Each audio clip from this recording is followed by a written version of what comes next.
Good afternoon, everybody. This is Seava, Lisa Wolf. I am just coming into the Mending the Hoop Council meeting. No one else is here yet, so I'm going to be sending out some invites. Good afternoon, everybody.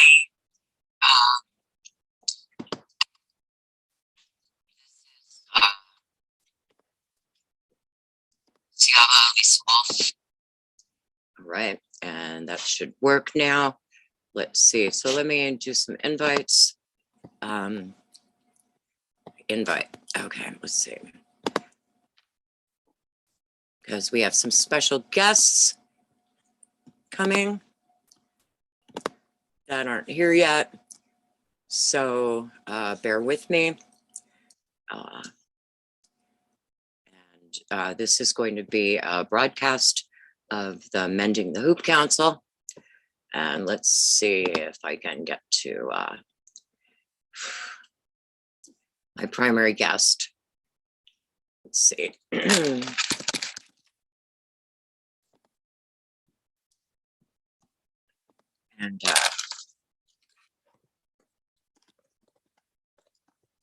make sure I don't encrypt it.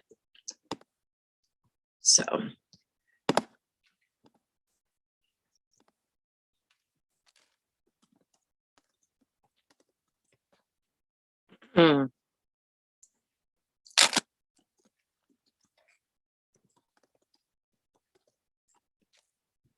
So also let's see what I'm going to do is see if I can, I'm just learning how to use certain of the Zoom features. And including, I have an old computer, which I really like, but it doesn't have some capabilities that newer computers have. Like, for instance, it doesn't allow me to green screen. Here, let's see if I can get into this. But I'll play some music while we're waiting, if I can get into a music file. So today is Friday, and that would make it in the Gregorian calendar, February 18th. And let's see, sign in. Let's see. I don't know if it's going to let me sign in. I may have to go and find it somewhere else. But this is why we're called One Shot Wonder Productions. That may not be the right ID. No, it's not. Okay, so I'm going to cancel that. And it may not let me. Oh, here. I think if it'll let me play this, I'm going to play this, see if it'll load. Okay, let's see. Cancel. So I'll have to go find it in another place. So I hope everyone's having a beautiful day. I will tell you that right now, not right this second, but at starting at 9 p.m. Pacific time. And Roger, excuse me, Roger wants to go out, I think. Go. Go. No, then don't go. Stop bothering me. Okay. So let's do a couple of things while we're waiting for guests. Here, I'll bring him up. All right. Let's see. I'm going to play one of my songs. Let's see. Which one am I doing? I wanted to do Come Now. No, I don't want to do that one. I wanted to do Great Spirit, Do Not Fail Me, if I can find it. And we'll see if you guys can hear it. So if you can't, I apologize in advance. And that one's not in this. Let's see if I can find it. So.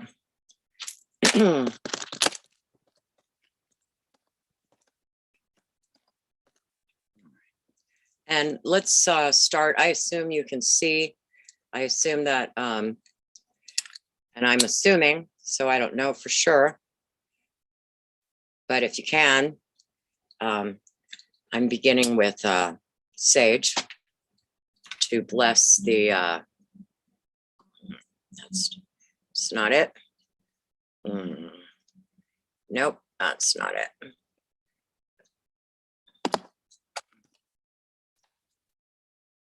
Okay.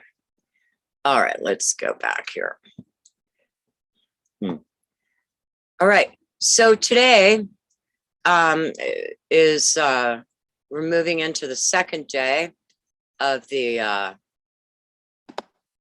Uma Sankar's Sun Yogis annual peace conference, and it will be starting at 11 a.m. India time, which is 9 p.m. Pacific Standard Time. And I can't recommend highly enough attending that. And let's see. Oh, here's one I can play. So let's see if I can get it to play. I don't know if it's going to let me. Because I am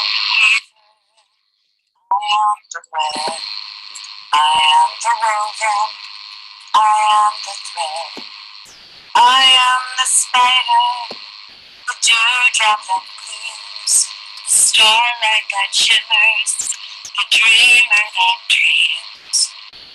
I am the promise emerging from sight, I am the vision that endures winter's chill.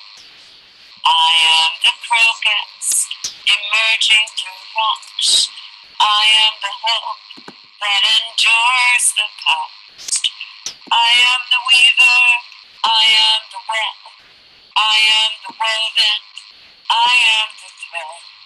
I am the spider, the dewdrop that gleams, the starlight that shimmers, the dreamer that dreams. I of the ones who are gone. I am the season that always goes on. I am the memory that lives in the heart. I am the remnant of ancient song. I am the hope that leaps in the fire.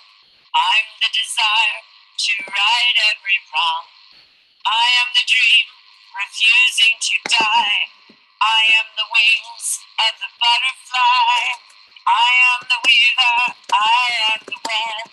I am the woven, I am the thread. I am the hope that leaps in the fire. I am the desire to right every wrong. I am the dream refusing to die. I am the peace that brushes your cheek. I am the gleam in the child, new and pink. I am the breeze that sometimes grows cold. I am the voice of the old, the old. I am the weaver, I am the web, and my children are dangling on a slender thread, while visions of healing dance in their head. I am the endless, endless, endless dread, for I am the scissor that severs the yarn and says that the picture has finished. And I am the coverlet that covers your head when you lay in the garden again.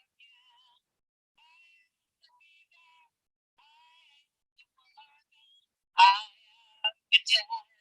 I am the weaver, the woven. I am the thread. I am the shuttle, the loom, and the snip that severs the artist from the art of the dead. so again, Hahani Washte, and our guest has arrived. This is Lisa Wolf, Seava, granddaughter of Sadie and Lillian, daughter of Muriel, Merle, and I am of the tribe of Benjamin and of the tribe of Lilith. And welcome, Grandmother Susan, to the Mending the Hoop Council this fine day. Kahani Washte.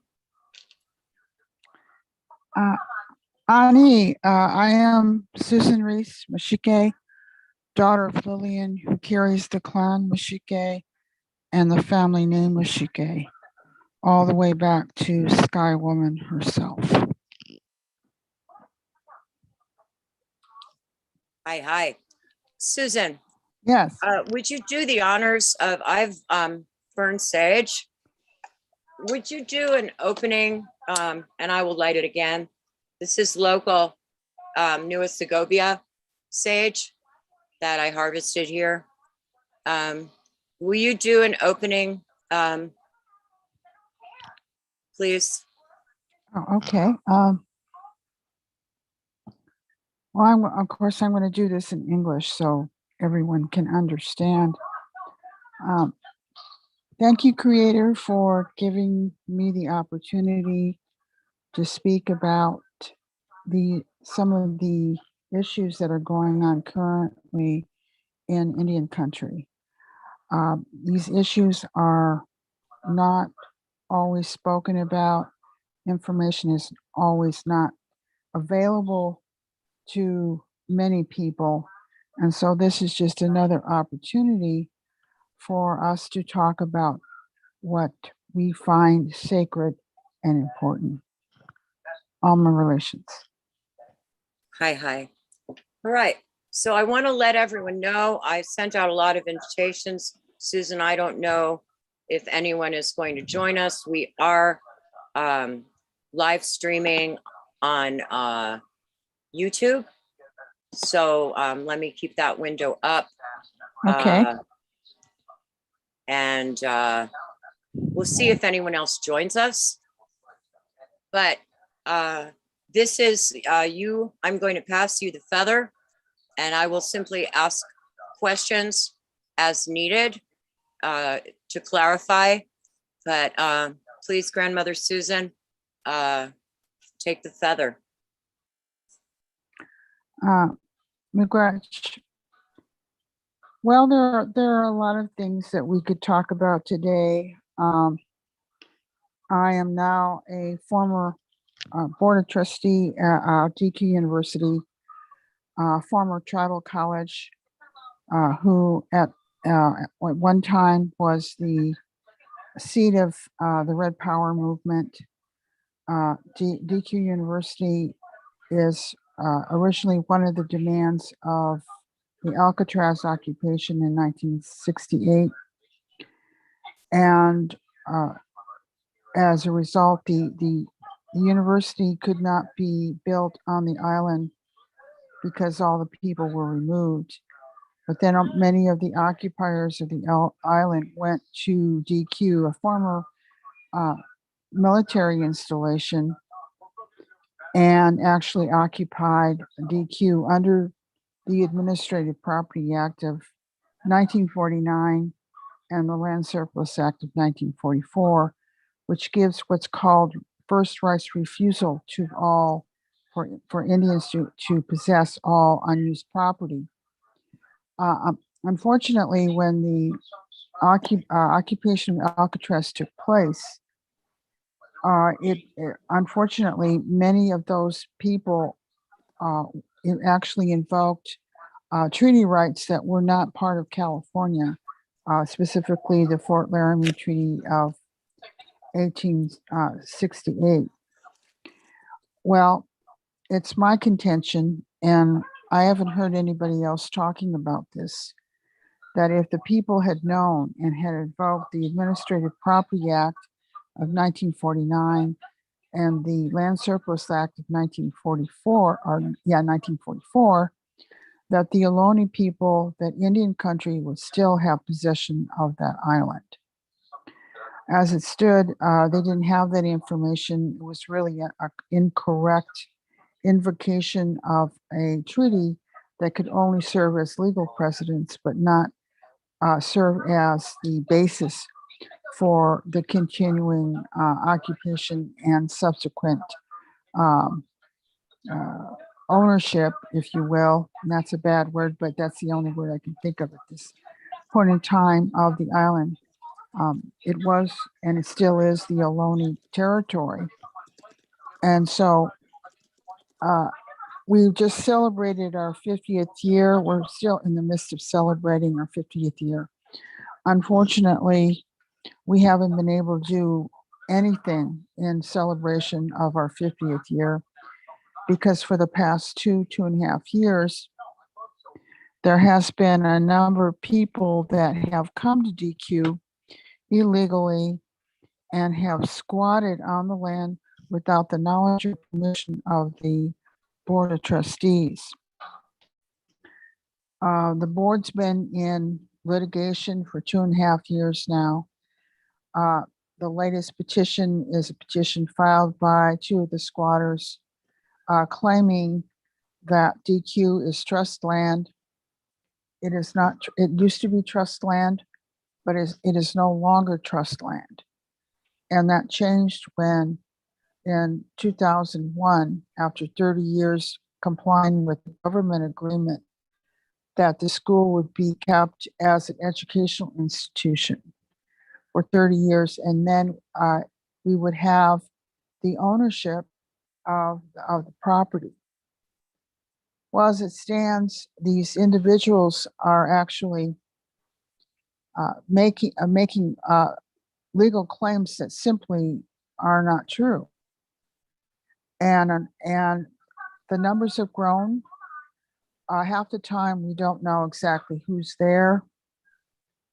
There were claims that there were only 4 people there, but it became obvious there was more than 4 people when most recently we had to do what's called a welfare check because we're still considered a school.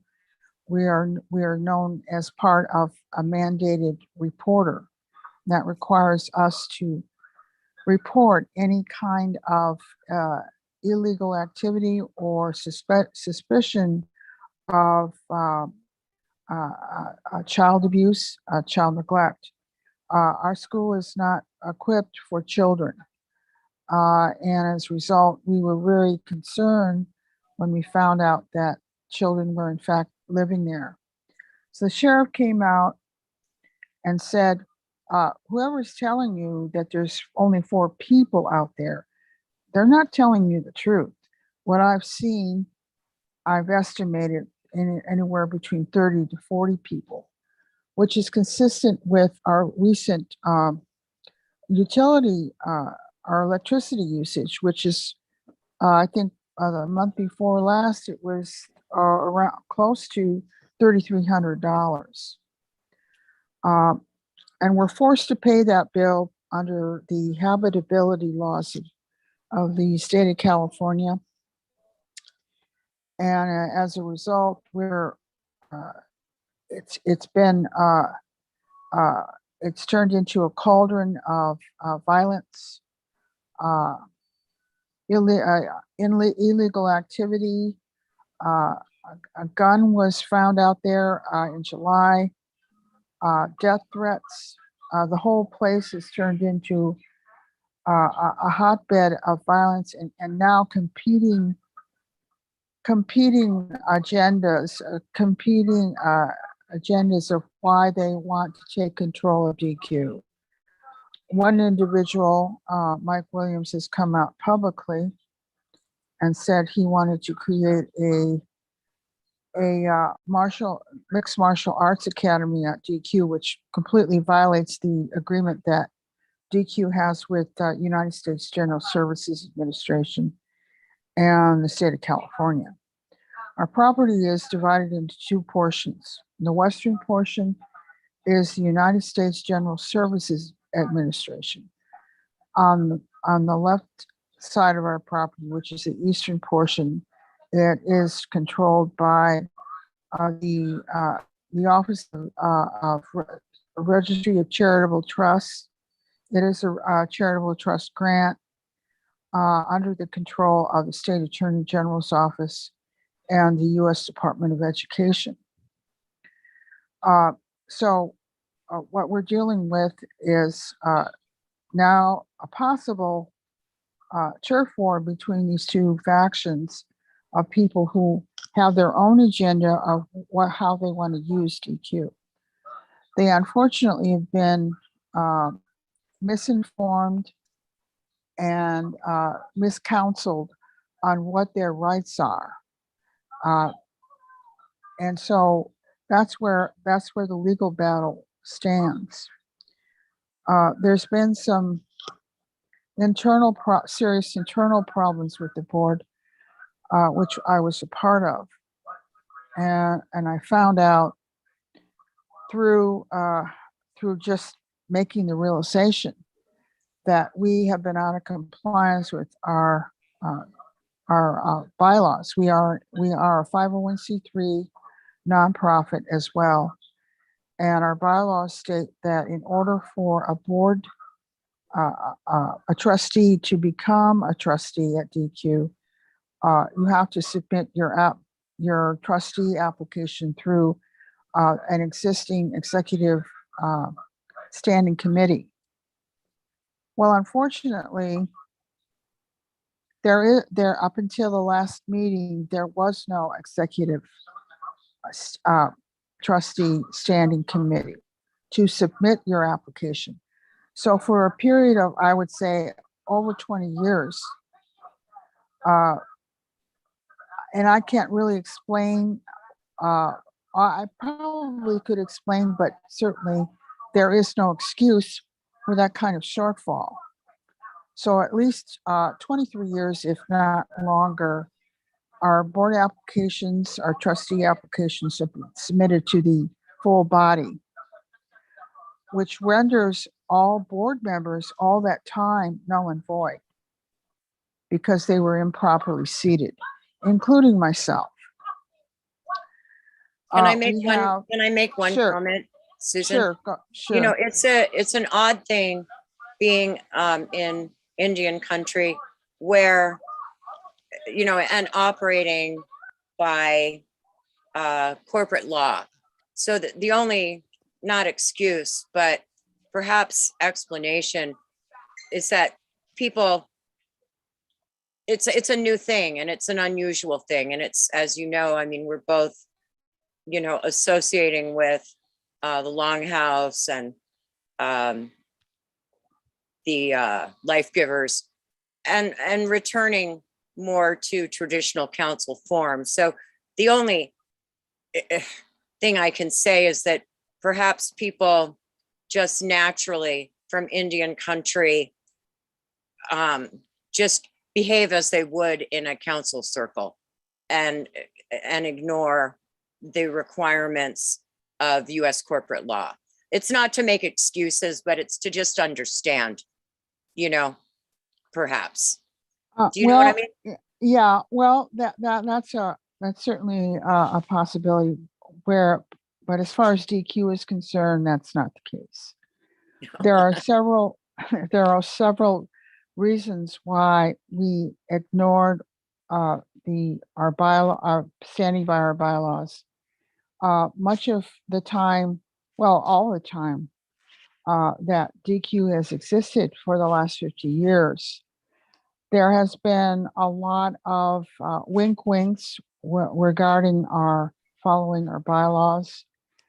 Certainly having this gigantic hole is a real embarrassment and a real negligence on all our parts. And I certainly take part of that responsibility as well. The light went on personally for me on January 11th. I subsequently sent an emergency email to the board, and I said, this has got to be remedied, and it can be remedied. But what we need to do to ensure as an act of good faith is to stop the presses, stop all board operations, get a corporate lawyer in to counsel us on how we can save this, how we can fix it. And unfortunately, the board decided to ignore that. And I did make a proposal on two separate occasions that we need to take this and be proactive and actually try to correct, if we can, this horribleness, this horrible negligence and incompetence that has been demonstrated for a very long time. Now as a backdrop, the squatters about 2 years ago formed their own board of trustees, and they used our incorporation. They stole our name, and they too did not follow our bylaws. So if anyone, it's a double embarrassment when you have something like this go on.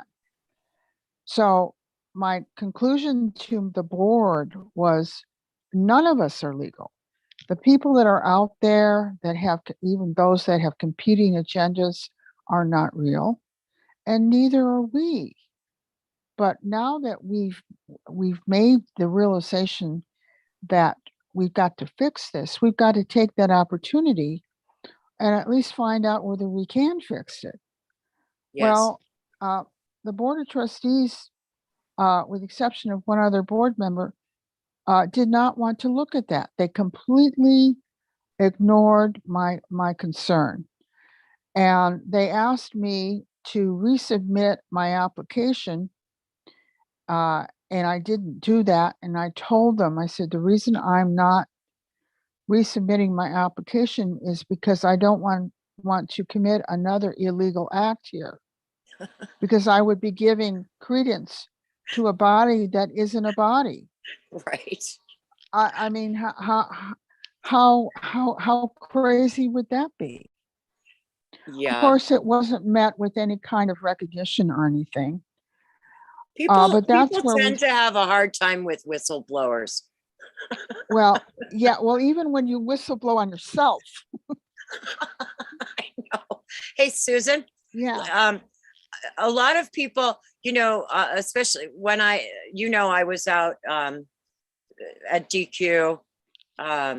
What was it in May? Mhm. And when I told people I went to DQ, they thought it stood for Dairy Queen. Yeah. Well, can you back up and talk a little bit about what DQ stands for? And okay. And also, I know that in talking in Indian country to people, that there were some amazing, you mentioned Alcatraz, but could you mention some of the honorable people who were part of DQ, and go back a little bit and talk about some of the accomplishments and amazing things that DQ has been, and put it in the larger perspective, and why it's so important to have a place like DQ not be a site of a turf war? Well, that's the least of it. DQ has had a very colorful past. It continues to have a colorful presence.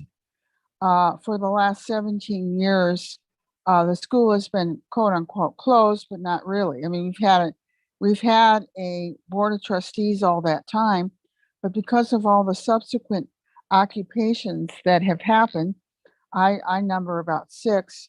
And by the way, I'm unofficially the DQ historian. I've made it my business to know everything about her. And when I talk about her, like I'll say something like, and I have said these words. DQ is a beautiful woman who every man wants. No one wants the responsibility of her. She is the daughter of Alcatraz. She, Cumier Community College, which is the only satellite that survived our breakdown in '05, is her granddaughter. Her baby sister is Yoke Ama, which is another native occupation going on at the same time that survived that whole period of time.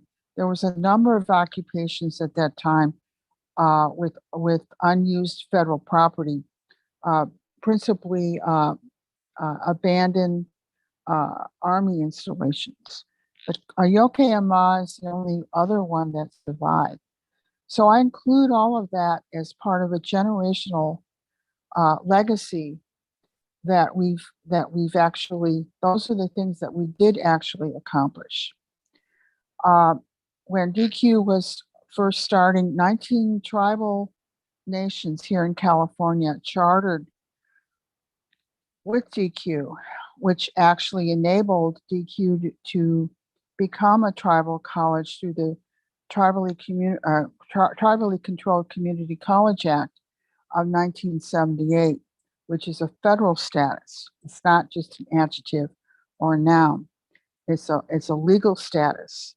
And we're the only school, with the exception of Haskell, which was a former boarding school, U.S. boarding school, that got tribal college without having a tribal nation attached to it. The concept of the eagle and the condor, the prophecy of both hemispheres coming together again. We have a beautiful mural dedicated to that very thing. It's the most beautiful mural on campus, I think. And now we really are looking at the fruition of all of those things. DQ was supposed to bring the North and the South together. And unfortunately, over a 50 years period of existence, we haven't been able to do it. Well, you're doing it and you're part of DQ. So yes, it has to a degree. And let's just, can you say the full name of DQ? Well, I can't say the full name.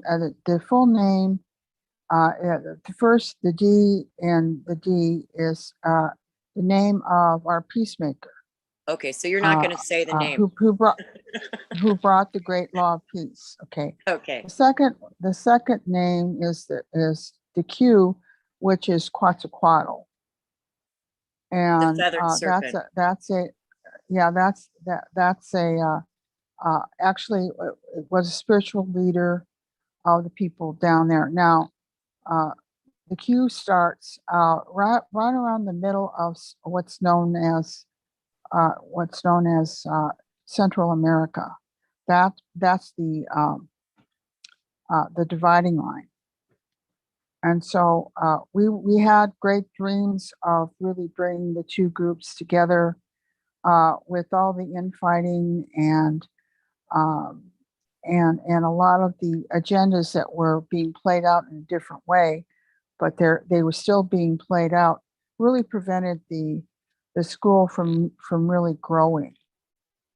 And the original mission of the school was to have a law school out there, have a medical school out there. I wanted to see a First Nations think tank of all the finest minds in our communities from all four directions to come and take part in looking at these issues that we've been under for the last 529 years. Yes. And so none of these things came into fruition. And it really has taken a very profound effect on everybody. But now that we're being faced with the ending of that 529 years, we have a global instruction to walk in peace with ourselves, our families, and our peoples. I was told by a Shoshone seer back in 2012 that it was a brand new global instruction that it is an individual decision, even though we may be acting in many ways in a collective manner. Everyone has to make that decision. And it doesn't mean that they can straddle the fence. There won't be any fence to straddle. You don't make the No, we're at the decision, you're crossroads. gone. It's like You're gone. you're either here or here. You can't, can't stay There's there no in forever. between. No. No. And I'm told, I was told at the time that those who choose not to walk in peace will be destroyed. And that goes for everybody worldwide. So I was also told that the women of the world will be leading the way to peace. That's what I was told. The government, the US government will fall. More recently, we've been told as tribal people that we need to go back to our house, which is our homeland. If we can't do that, then we need to go up, which means going up into the mountains. Yes. So that's been the instruction so far. We have a date, and that's the 9th moon of September of this year. In my father's homeland, there will be ceremony from the June solstice to the 9th moon, continuous ceremony, 7 days a week, 24 hours a day, until the 9th moon of September. The Great Law of Peace will be read for the very last time after 2,000 years. Yes. So this is the mark. We will be getting new instructions. We very well may be getting new languages. There are others in the world that say that we will be getting new foods that we've never seen before, and that we are to leave all the corruption behind. So when you leave a corruption, you're actually shedding the skin like a snake sheds its skin for renewal. So my leading DQ, at least on that level, is part of that. But I'm still devoted to her, and whether I've been on the board or not on the board since 1999, it doesn't really make any difference. I want to see this through. Whatever happens in the near future, I want to see it through. I want to put a period at the end of that sentence. Yes. And I had promised, and I don't think Floyd will mind, I promised Floyd Westerman that I would take this to the end. And he didn't have to explain any more to me than that. I already knew what he meant. Yes. So this may be the end. I don't know. But what I do know is that regardless of what happens in the next few months to DQ, the comfort that I get is that DQ will return to her former self. When the government falls, there won't be any more government over her. There won't be any more corruption. So that is my comfort. But in the meantime, we're supposed to stand up for truth and justice, working on building our life givers' seat of authority to manage all the nations of the world, because it's the woman, the life giver, in all different forms of life, not just human, but every form of life there is on our Mother Earth. All our relations. So that's where we stand with it. So this fight that is going on there now is one of many. And unfortunately, It's been a learning experience, no matter which side of the line you're on. We're taught traditionally. We're taught to not only bless and honor our relatives and our friends, but we are supposed to bless our enemies This is true. and bless them, because we don't know when we'll need them.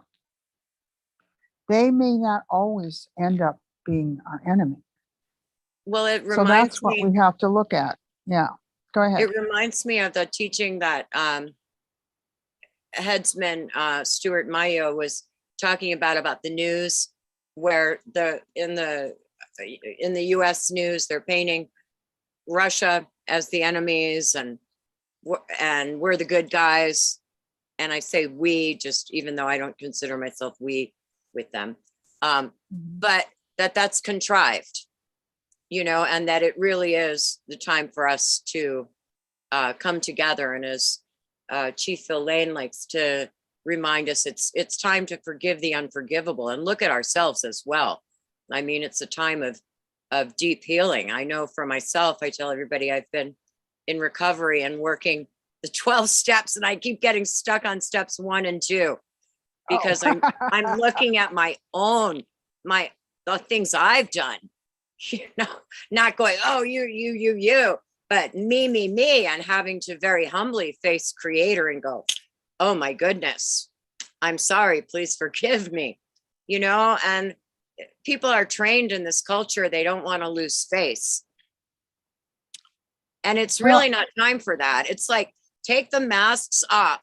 One sister, I was talking to a sister this morning, and she said something that I've been really noticed. It's like the emperor and the empress wear no clothes. We can see through each other. So pretending doesn't really work, and it's not part of healing. I mean, we've all been corrupted. We've all been colonialized. We've all been damaged. Well, Stuart has talked about that for a long time, that 2,000 years before the Europeans came here, they had already experienced at least 2,000 years of the same oppression and genocide that they inflicted on us.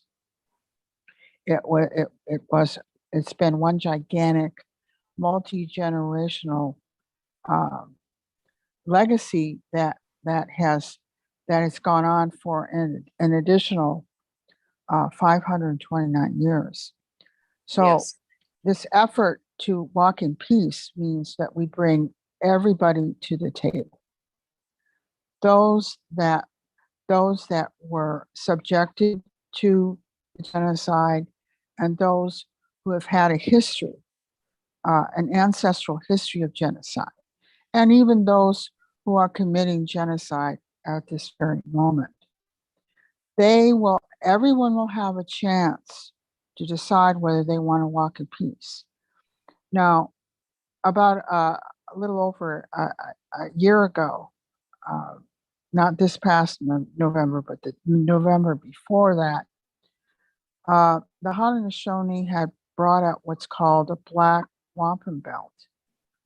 And what that black wampum belt is about, it's very rarely talked about it even amongst the Haudenosaunee. It's very rarely taken out, but it's used to herald danger. Especially if you're not in your own house, it's held out at arm's length. And this time, how it's being used is that people will have around the world will have a chance at spiritually grabbing a hold of that wampum belt before it hits the ground. Once it's released, and it will be released, you'll have to that last nanosecond to grab hold of it. And it'll count. So we probably know a lot of people in our own lives who would hope that they grab onto make that decision for peace. And those are the people that are more, if they grab a hold of that wampum belt at all, those are the people that will. So what we're looking at is we're looking at the last second before it hits the ground, that everyone has the opportunity to choose peace.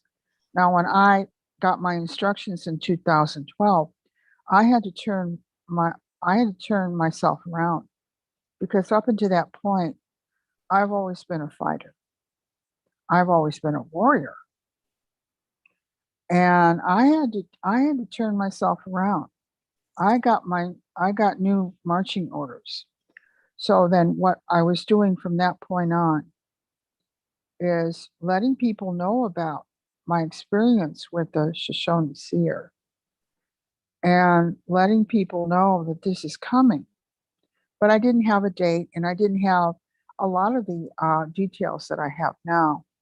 Right now, it's almost like it's maybe 3 minutes to 12.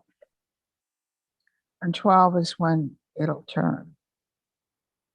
And I made a very deciding choice to leave corruption behind when I had to face the fact that I was part of the corruption.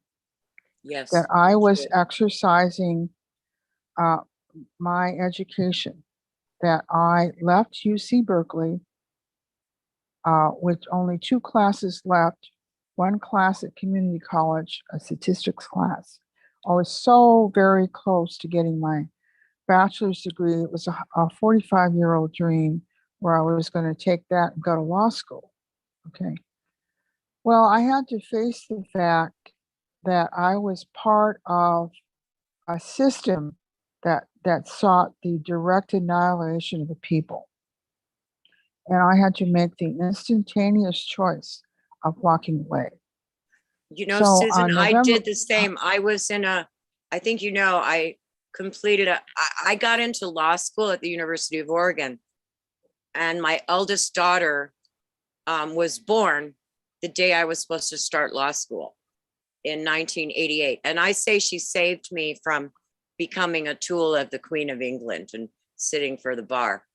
But then I went back to school and I got a Master of Fine Arts in creative writing, and I was working on a doctorate in comparative literature, and I got enlightened as to what was actually going on. And I decided I couldn't be part of killing Unchimaka, and I walked away.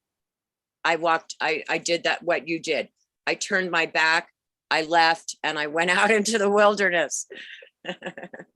yeah, well, it's not quitting school. Okay. That's got to be very clear. It's not quitting school. That's It's right. Did I say walking. quitting? Did No, I say no, that? but other people would interpret that. I want to make it clear that action is not quitting school. It's walking away from it for And a it's walking. purpose and a reason. I knew for myself, what I knew at that time was that I could have all this knowledge up here, but that if my hands and my feet weren't connected to Unchimaka, that it was worthless. And so I went, and my teacher came. I mean, that's what happens, when you take, fully take the spirit path, and people appeared and I was reborn. And that's when I got my name Seava, and connected and lived outdoors for 10 years before I came back in 2001. You're the space odyssey. I came back in and I lived outdoors with, nothing, 2 changes of clothes. If we wanted, ground corn, we ground it with rocks. We bathed in the rivers and lived with the, mountain sheep and stuff. And it was odd coming back in, and putting on Western clothes again and pretending to be like everybody else. Okay. But I felt good because my girls have gone back in, but I needed them to know. And to graduate, I called it Madrone Berry School. I homeschooled them, and my older daughter was like 14 when we finished with that peace trek. She knew how to knit her own socks. She knew how to weave and spin. She knew how to build a lodge with, in the woods with branches and grasses. And, she knew they were connected to Mother Earth. And I hope they still have that knowingness. But yeah. Yeah, well, it's everybody's choice. I mean, Yes. and the reality of it, it's a bittersweet kind of thing, because there'll be those who will choose peace, and there are those who won't choose peace that we love and care about, and we'll have to face the fact that Well, they've not hopefully, chosen peace. We I have to mean, face the fact that we might have to say goodbye to many people we love and we know. yes. And so that's all part of it too, So But the hope is, did you? to me, Mhm. the hope is that when my awakening came from, spirit talks to us inside. And so I have hope for like my children, that they will be able to hear when it's time, because They have that black wampum belt to grab onto. yep. Okay, I mean that's and there's only one place in the world that's really working and talking about peace, and that's my father's country, where the great law of peace is still being read, and it will be read for the last time in sometime before the 9th moon of this year. Do you know what, Susan? That I think I told you I was conceived in the Bay Area of San Francisco, but I think I told you where I was born. I was born in what they call New Rochelle, New York. So I want to go in person for the reading, because that's in this lifetime, that's where I'm native to. That's where I emerged onto Earth, was in the territory. Isn't that cool? That is pretty cool. Yeah. Mhm.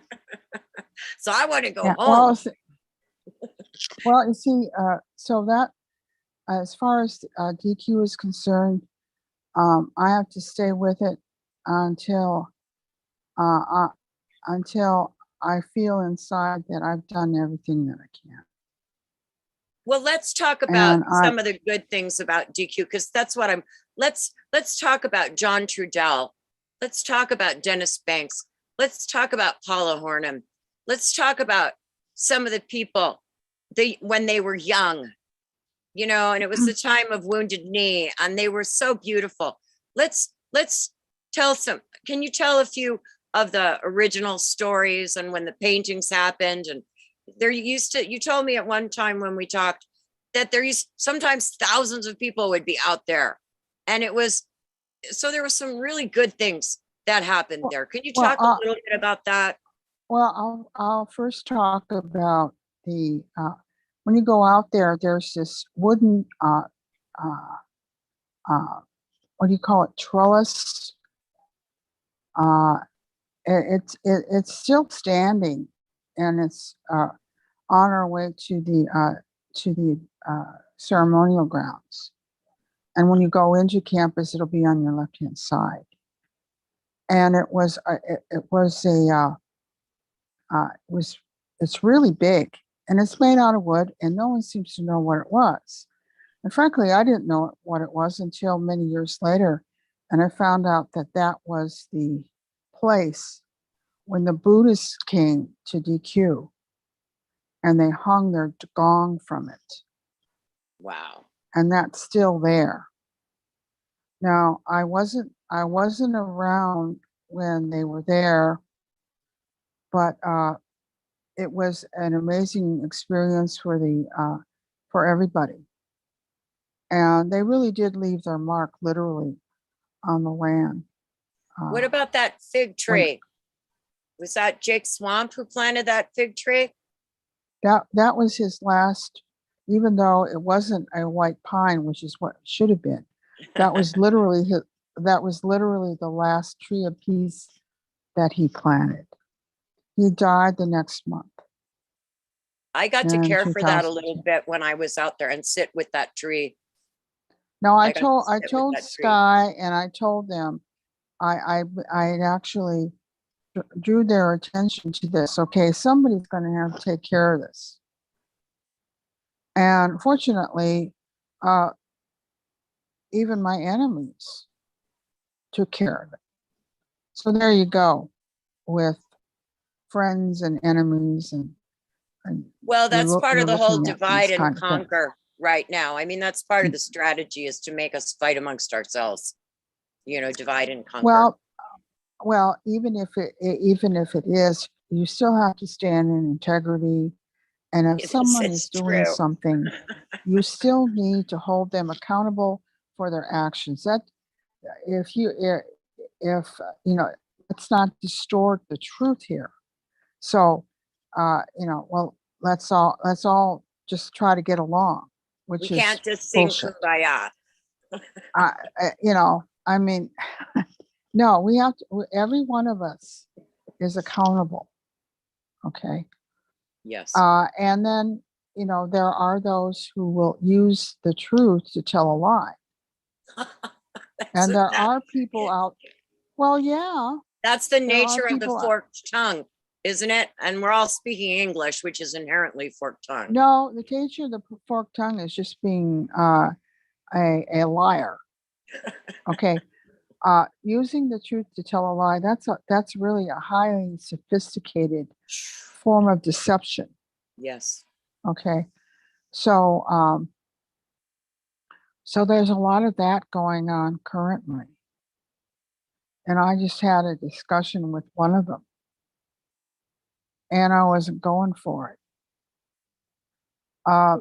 They found out, the other side found out, because I made myself public, just like I did here, Right. of the fact that I could not take part, could no longer take part in the deception, and that we needed to fix it. But even with trying to get the board to see that, I knew that there wasn't any more that I could do Yes. with that. So now I don't know what the future holds for all of us out there, but I'm comforted by the fact, no matter what happens, GQ will return to her former self. Another part of this is kind of a funny story. It's kind of bittersweet too. Governor Brown, at that time, when he served as governor the first time, he made California legal history, gubernatorial history as well, when he gave Dennis Banks sanctuary in the state of California. Well, there's a Wow, I story didn't know about behind all that. of that. That's a story behind all of that. When he did that, at the same time, Governor Janklow of South Dakota wanted Dennis Banks bad. Bet he and did. and Governor Brown didn't like Governor Janklow, and Governor Janklow did not like Governor Brown. So this is one way that he could stick it to him, and he did it in grand fashion, by the way. And I don't know all the details behind this, but Dennis became DQ's chancellor, the only one that we had. Really? Yeah. And so when that happened, and he taught, he did teach, I think, a federal Indian law class out there too, and he did other things as well. But he spent most of his time, well, there's different stories. There was a real fancy la-di-da trailer that Marlon Brando had bought Dennis. Okay. And he stayed out there for a while, but I don't know what happened with that one. But he ended up staying out in Winters. Uh, uh, uh, uh, a nice lady by the name of Kate Black gave him use of her house in Winters, which is like 5 miles down the road. So he stayed there, as I understand. Okay. While he was at GQ. Well, long story short, he made a decision, and I don't know everything behind that decision, but he did finally make a decision that he needed to leave California, but he needed to make preparations for it. So he knew that Brown was leaving office. So he had to get out of California quietly as he could. And he did.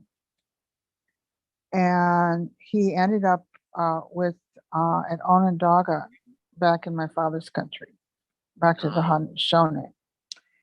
And that night, the FBI descended upon DQ looking for Dennis Banks. So the students the next day, and I don't know how long, maybe it was a few days, but the students at that time, I'm told, and this is a student story, by the way, they told me that they decided to make buttons and wear them on their jackets. And it said, "I am Dennis Banks."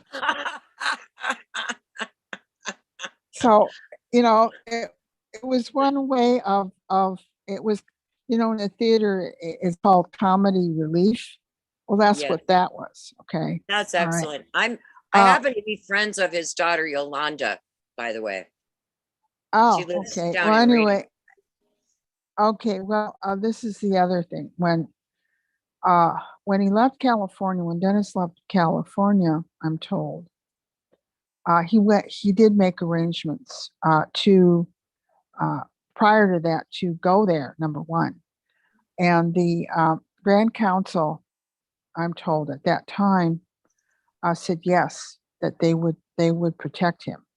Yes. Now, here's another grand story of all of this, is that Dennis knew that the United States government, they only acknowledged the Haudenosaunee as having a solid form of sovereign government. Because they still have their clan mothers. Yeah, well, that's not only that, but there were other reasons.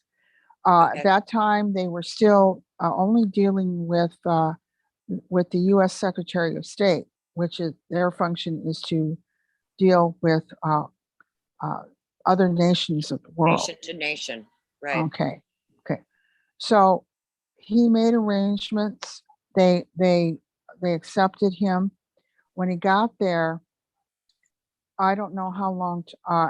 That's another story. When he got there, and he spent time with them, but he made his own decision to give himself up for arrest. And the FBI found out where he was. This is soon after, I think this was soon after he left California, and they knew where he ended up at. So the FBI got out of their cars, went into the Longhouse, and approached the Grand Council, and they said, "We want to take. We know Dennis Banks is here. We want to take him into custody." And the Grand Council said no. And I don't think they bothered to even explain why they said no. And the FBI knew enough about the Grand Council not to stand there and argue with them. So they turned around, got in their cars, and they've never been seen again. Hi.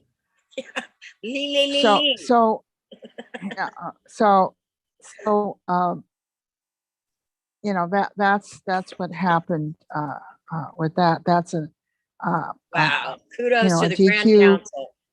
at, a story, a DQ story and a Haudenosaunee story as well. Okay, I have a request. Do you have any John Trudell stories? You'd have to talk to my nephew about that. I didn't know John. Or what about Russell but- Means? What about Paula Uh, Hornum stories or Chief Phil Lane stories? No, I don't have it. You'd have to talk to Paula about that. Okay, we'll see if Okay, we can or get she her would on have- sometime. She would have those stories because she was there. She told me Okay. she was there. Yes, she was. Yes, she Yeah, was. Okay, so she would, in fact, she's the one that told me about Dennis's La Di Da trailer, which I didn't know about. Okay. So Tell me some about who painted those amazing paintings that, like, when you Well- come in the gate, the building, and there's besides the one that's in the dining hall. Who painted those paintings? They're amazing. well, there was a combination of students. Actually, the two ones on the administration building is to your right to go in. As I understand, those are strictly student paintings, and I don't have the background behind who created those. And the third one is the most recent one of the California Indian Dancer, and they're local tribal members, a youth group, and they were students too, that under the tutelage of Rita Alvarez, who also was the art instructor that supervised and helped create the Eagle and the Condor mural in the rec room. I guess that's our most famous mural. And she helped the young students create that beautiful California Indian Dancer as well. Now, when we got a $1 million grant from the American Indian Tribal College Fund, it was the Bill Gates Foundation that gave $33 million, and at the time there was 33 tribal colleges, and we got $1 million to fix up the dorms. And so a lot of the exterior painting, the chevron design, when you can see the buildings from a distance, you see this very striking chevron design on the outside of what we call the powwow building, but others call it the community arts building, but no one calls it that. Anyway, that's where we have our indoor powwows and good times there. Yes, I haven't actually been inside there. Hey, Yeah, let me and ask you a question. Yeah. How long have the chickens been there? Because I like the chickens myself. Okay, well, there's a DQ story behind that too. I'm glad you reminded me of the chickens. In 05, when the students did not get their financial aid, they had already taken up residence. School was to start that Monday. They came in a week before, and they moved in. Okay, and that week was supposed to be used as an orientation week for the students. And the next week, the following Monday, was when the school was to start. When the school fell down in 05 because the administration and the board had fraudulently filled out Pell Grant applications. Dave Risling, who was still the chair, who was actually dying of Alzheimer's disease at that time, told the students the school was closed. Well, they hadn't gotten their financial aid. That financial aid should have been given it to them even before they arrived at DQ, but it didn't. Right. So they decided, and there were returning students. It wasn't just all our brand new crop of students. Okay. How many students would there generally be there in a season when the school was running? Okay, there's probably 85. I'm basing that on the dormitories, Okay, that the number of dormitories that we have. Maybe 65 to 85. I forget how many dorm rooms are in the smaller dorm. that's nice. That makes a real community. That's a very Well, tribal number. I know yeah. in our, just to give perspective, in our little town here in New Segovia and Crescent Valley, we have an elementary school that goes through 6th grade, and then the children go to junior high and high school in another city by bus. But the elementary school has generally like 30 or 40 youth there. And it's very intimate, and it makes a feeling of family. So that I can imagine that DQ must have had a really strong community. And were you guys keeping the sacred fire then too? No, the Sacred Fire was created in '05 Okay. because of the occupation. Ah, Okay. okay. Sorry to But interrupt anyway, you. sure. So the students took a stand and they called out to the community. And I wasn't a board member at that time. I was a community member. I answered the call, and we all came out there and we surrounded the students.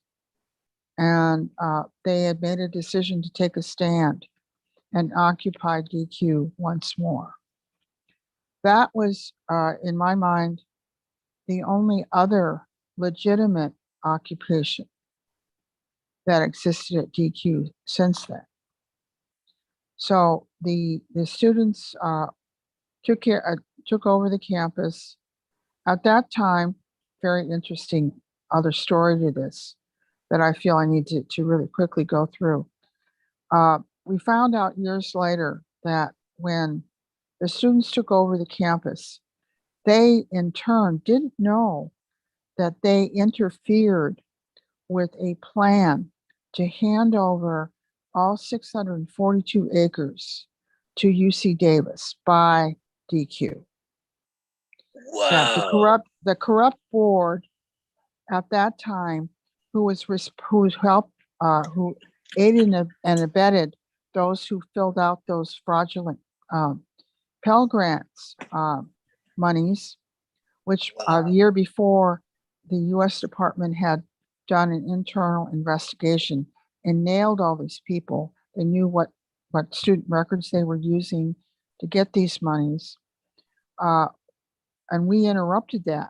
We tried to get into the board meeting. Well, the board meeting, the reason we couldn't get in there is because we found out later that two separate committees were formed, one with DQ and the other one with UC Davis. And Wow. they had made an agreement to hand over UC Davis. So they didn't care about deadlines. At that time, DQ was on what's called show cause with the accrediting body. And that means that institution is on the ropes and they have to do all these things in order to get back in good stead with the accrediting body. Well, they didn't care about that. They knew that all these problems, I think they wanted to get away from the possible criminal prosecutions from that.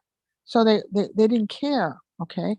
So we busted into that meeting after it was over with, and I looked on the board and they forgot to erase the board.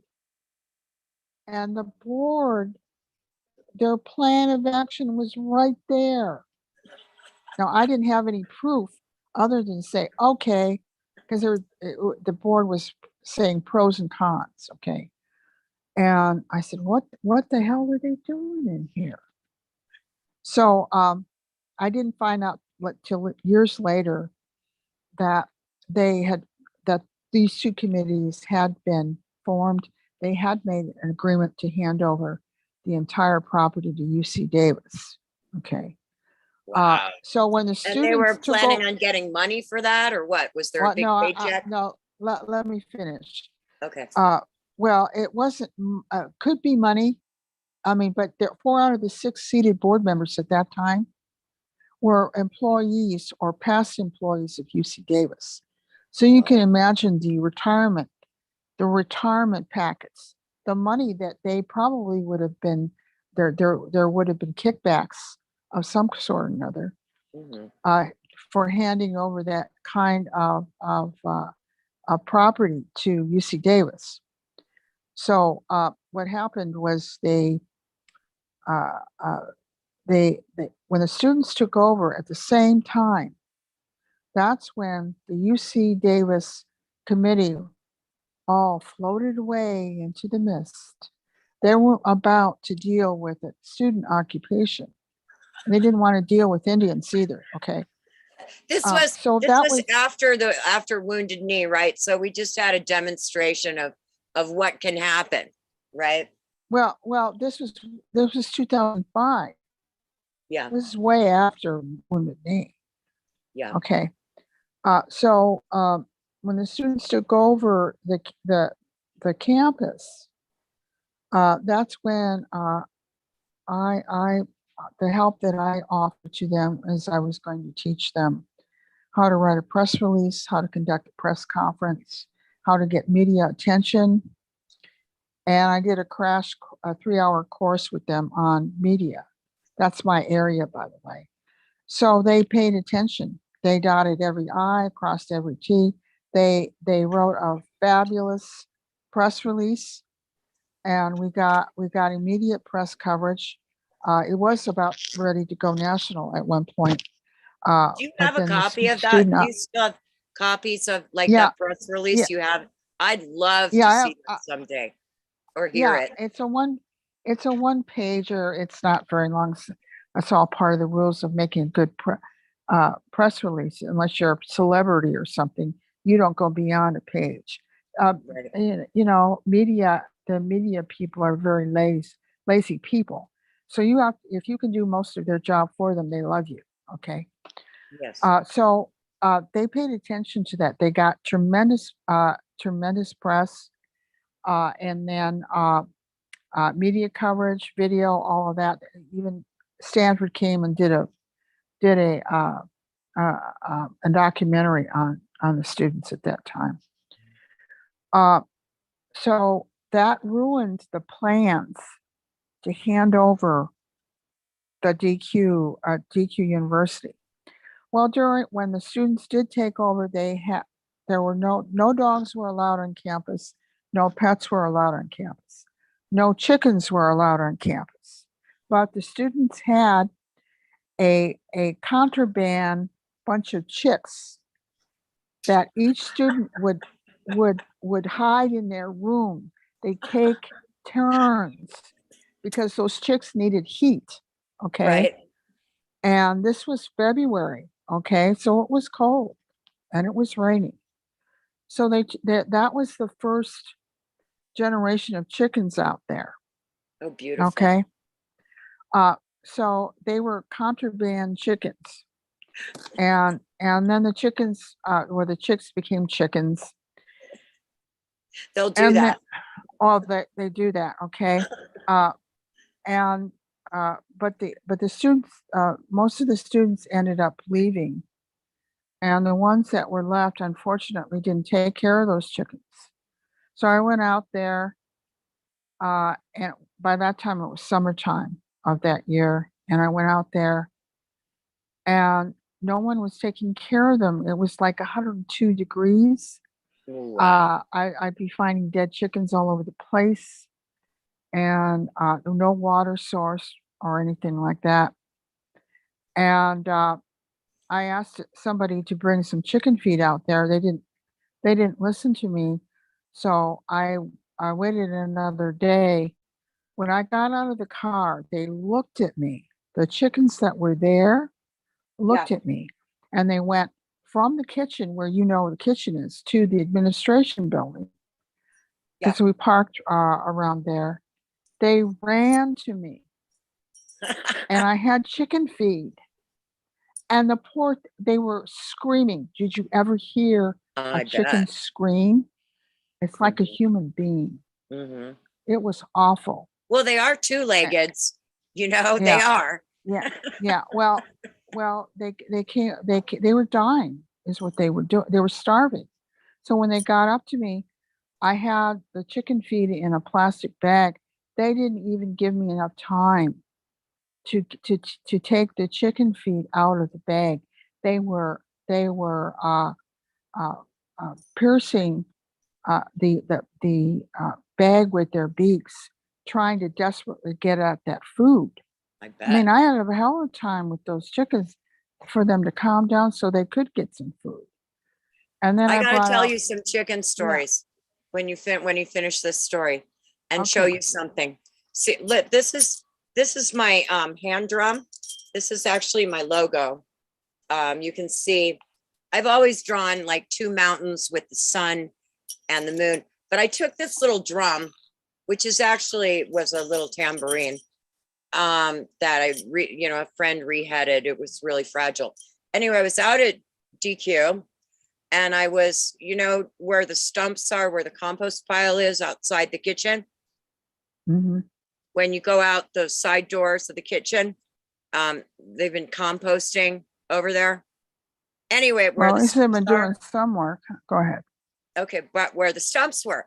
And so I was outside and I think I had my flute with me, which is here somewhere. I don't know where it is. Anyway, I was singing and I was banging and I popped the head on this drum. And you can see how I fixed this at DQ. And you see these feathers on the side? Do you see those feathers? Uh-huh. And you see the juniper on there? Yeah. Uh-huh. That's from DQ. Those are DQ Uh, chicken feathers on my okay. drum. Well, oh, I see. Okay. Well, uh, Sorry. the- so there have been generations of chickens, but they don't take care of them. I love those chickens. And I've been and I really, I was trying to get the board. Okay, we're going to have to go back and just take care of those chickens. We had goats out there. They weren't Mm, taken care of. The little baby goats would be born, cute as can be, and the coyotes would come in and eat them. mm. And then the goats they're a pack animal, and they gravitate towards people. You need to pay Yes, if you got goats. You need to pay attention to them. You need to love them. sure. They're like Well, children. but they were doing that. Okay, so I was just sick and tired of seeing animals that were not being taken care of. They currently have a dog out there that belongs to Sky, Yes, who's I know the had been dog. bleeding, who's been bleeding for 3 or 4 months or more. Yes. And we did have animal control out there in the last couple of months. And I don't know whether got dropped on their heads themselves or what, but they insisted that the dog was being taken care of. So, uh, as I hear it, the secretary was going to call animal control again. She took video and she took pictures. She said to prove to them that that dog needs to be removed out of from DQ. Needs It's to a see an nice dog. I mean, when I was out there, my little Chihuahua, Roger, who they decided to call, they thought his name was Howard or something. They kept calling my dog Howard. His name is Roger, but he hung out with the other dog. But I got to tell you so I told you, I brought my, I do fire ceremony, the East Indian style, they call it Agnihotra. And it's this little inverted copper pyramid, and you use cow dung and ghee and rice, right, at dawn. So I would go down to my van and sit and open the door and sit in the van by the main fire and do my own fire ceremony. Well, goodness gracious, don't leave the doors open in the car, because the next thing you know, if you walk away, the chickens are in there. Because I'd have like some cereal or some, in there. Those chickens are hilarious. But I yeah, talk chicken, yeah. I'm a horse whisperer, a hemp whisperer, and I talk to chickens. Yeah, And well, I love those those. Those animals chickens don't, are hilarious. well, I'm glad you had fun with them, but they don't belong there because they're not being taken care of. That poor dog was never Yeah, was never taken care of because, and Sky has money. Sky yeah, is not destitute. He didn't think enough of his own dog to take that dog to the vet. yeah, And that's been the case for the very beginning. He wanted the board to pay his vet bills. No, I mean, that's a whole other yeah. story in and of itself. But uh, uh, the DQ stories would fill up about 4 volumes Awesome. because it's not just my stories; it's everybody else's stories. People have people. There's people out there that still have their stories. Well, hopefully this Especially will the be the inaugural. I've watched, I think, some of the old films and stuff. I did, try it months ago, last year. And perhaps we'll be opening the door to people coming forward and beginning to tell the stories. We can, if people are willing. Susan, how do you feel if we take, I mean, we don't stop, but just we've been talking a lot. I was thinking maybe I'd play a song for a minute and then we could come back together. And I want to continue talking about DQ, about the injunction, and really warn people. And also there was some other news that you were going to want to talk about. I remember we had discussed before. about Tesla. Yeah. Yeah. So hang on. If I can find this file, I'm going to play a song. And I apologize to everybody. It's just me on the guitar and the sound quality. It's called I Love You Like the Mountains, Love the Plains. Okay. Okay, I want to look for that article. What are you doing? Okay, super. So it's probably about Okay. a 3-minute song. Okay. Okay. All right. See if I can get it to play.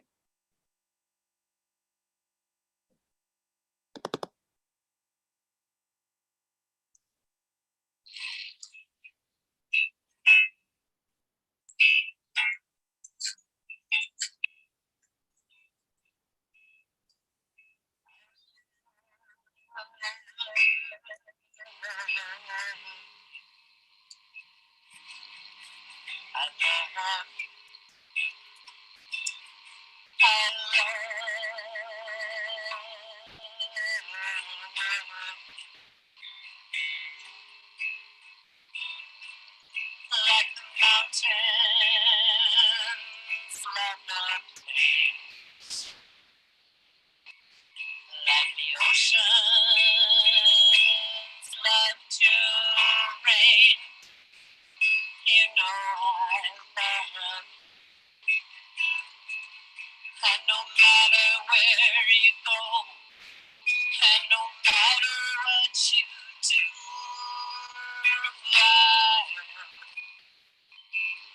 be loving you. We are all family of living right, and together we can make it through the darkest night. The light in you is the light in me. By that light,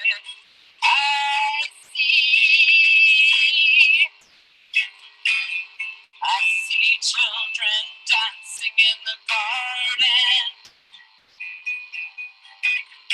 I see us living on this planet like we are too. One human family.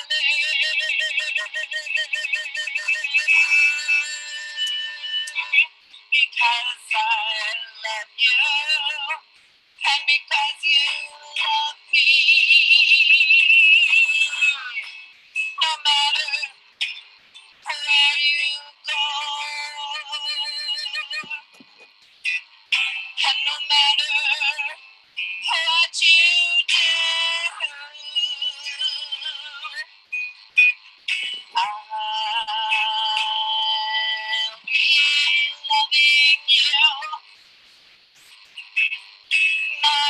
family of living light. Together we will make it through the darkest night to the golden dawn. So just hold on.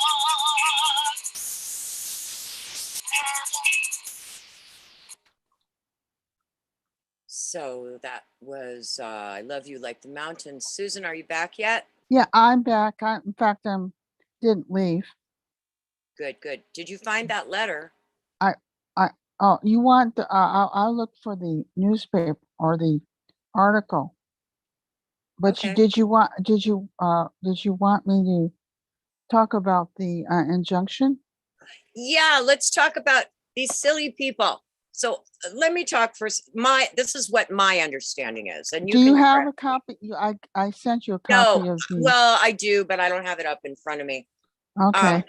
But my understanding is that something happened, some paperwork wasn't filed with the state by the original board, and somehow Mike Williams decided that that was his golden opportunity to file new paperwork and take over DQ and somehow claim the land. And I don't know how that is, but, and then my understanding is that other people have jumped on board and really believe that they are the legitimate board and have been like filing or claiming to be filing or filing for grants to the Department of the Interior in the name of DQ, asking for monies to rebuild DQ and reopen DQ.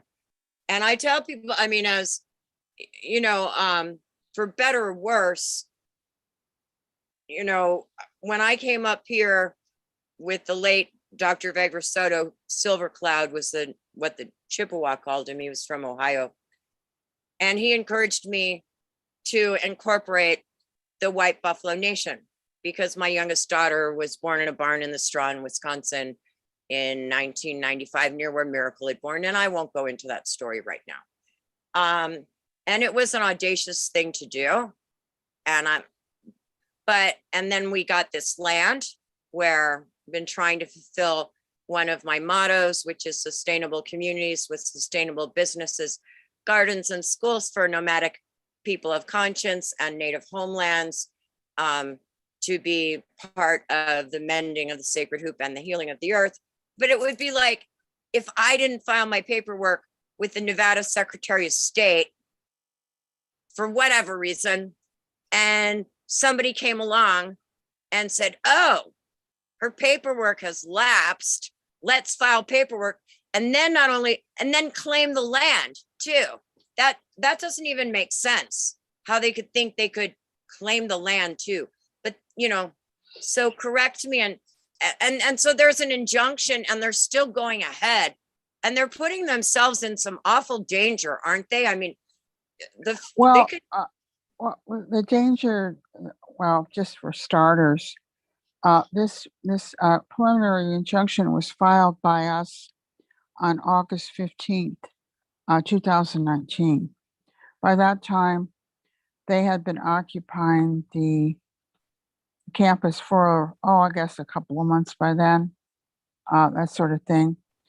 And the paperwork that wasn't filed, the Secretary of State, actually, we would have had a cause of action against the Secretary of State because we were told that they should not have done this because every nonprofit, when they've missed deadlines, they have a certain amount of what's called due process and grace period to correct whatever they didn't file. And sure. it's usually up to 6 months. So we were well within that 6-month period. So what Sky Webb and Mike Williams did is they tried to see if they could reserve the name of DQ University. The Secretary of State agreed to it, and they shouldn't have, because we were still in our grace period. And they were given permission to incorporate. So they incorporated their own so-called board, and which they laid claim to. In the meantime, there was a lot of back and forth. To make a long story short, Oh, go ahead. Make we a short story long. I like all the details. no, You I can don't want take to do all the that. time you want. Okay, okay. So what happened was there was a lot of back and forth.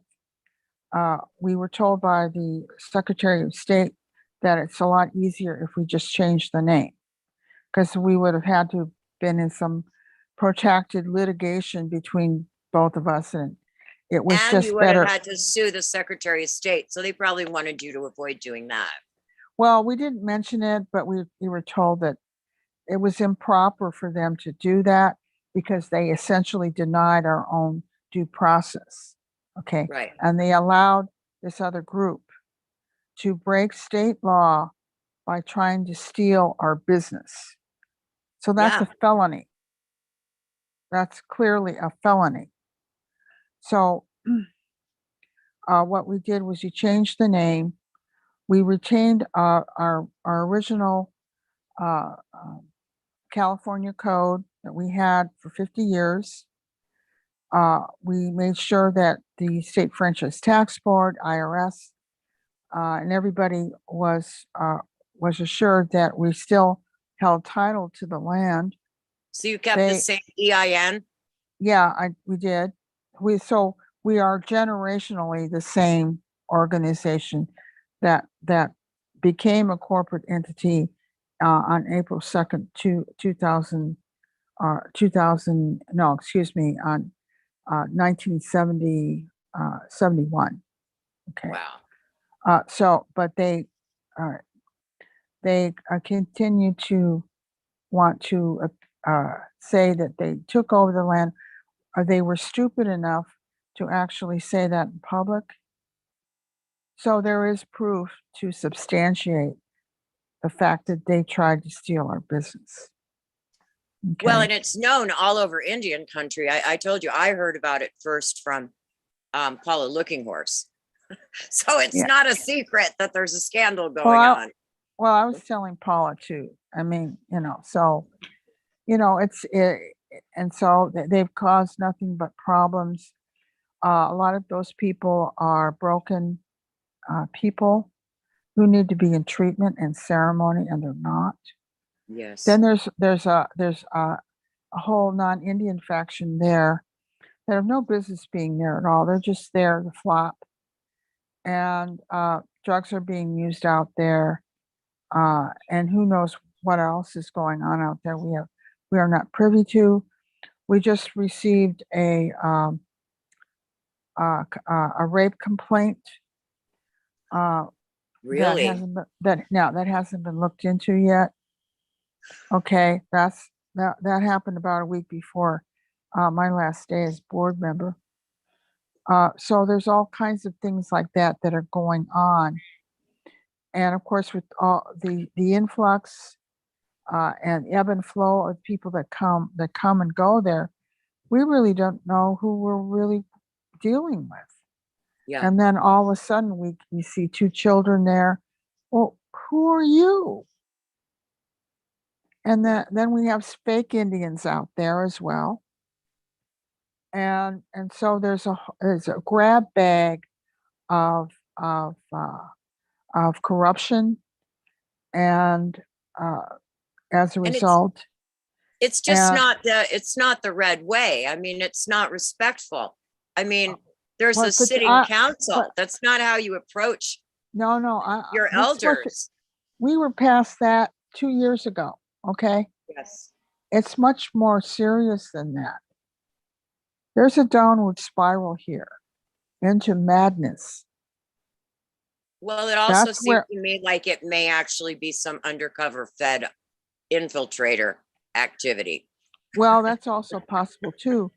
But how many times do you want to beat a dead horse? How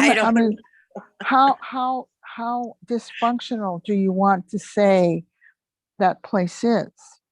It looks like a bottomless hole at this point. Yeah, And well, it so, definitely is an advertisement for recovery. well, the recovery is when the ninth moon of September. So if we don't take care of this before then, uh, oh well,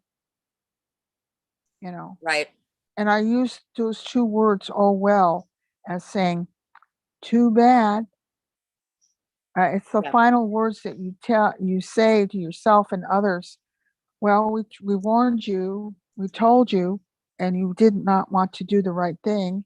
So what's left is, oh well, the consequence is still going to be there. Yes. So Yeah. that's where we're at with it. I don't know what the future will hold. I certainly do want to put an end period to the end of the sentence.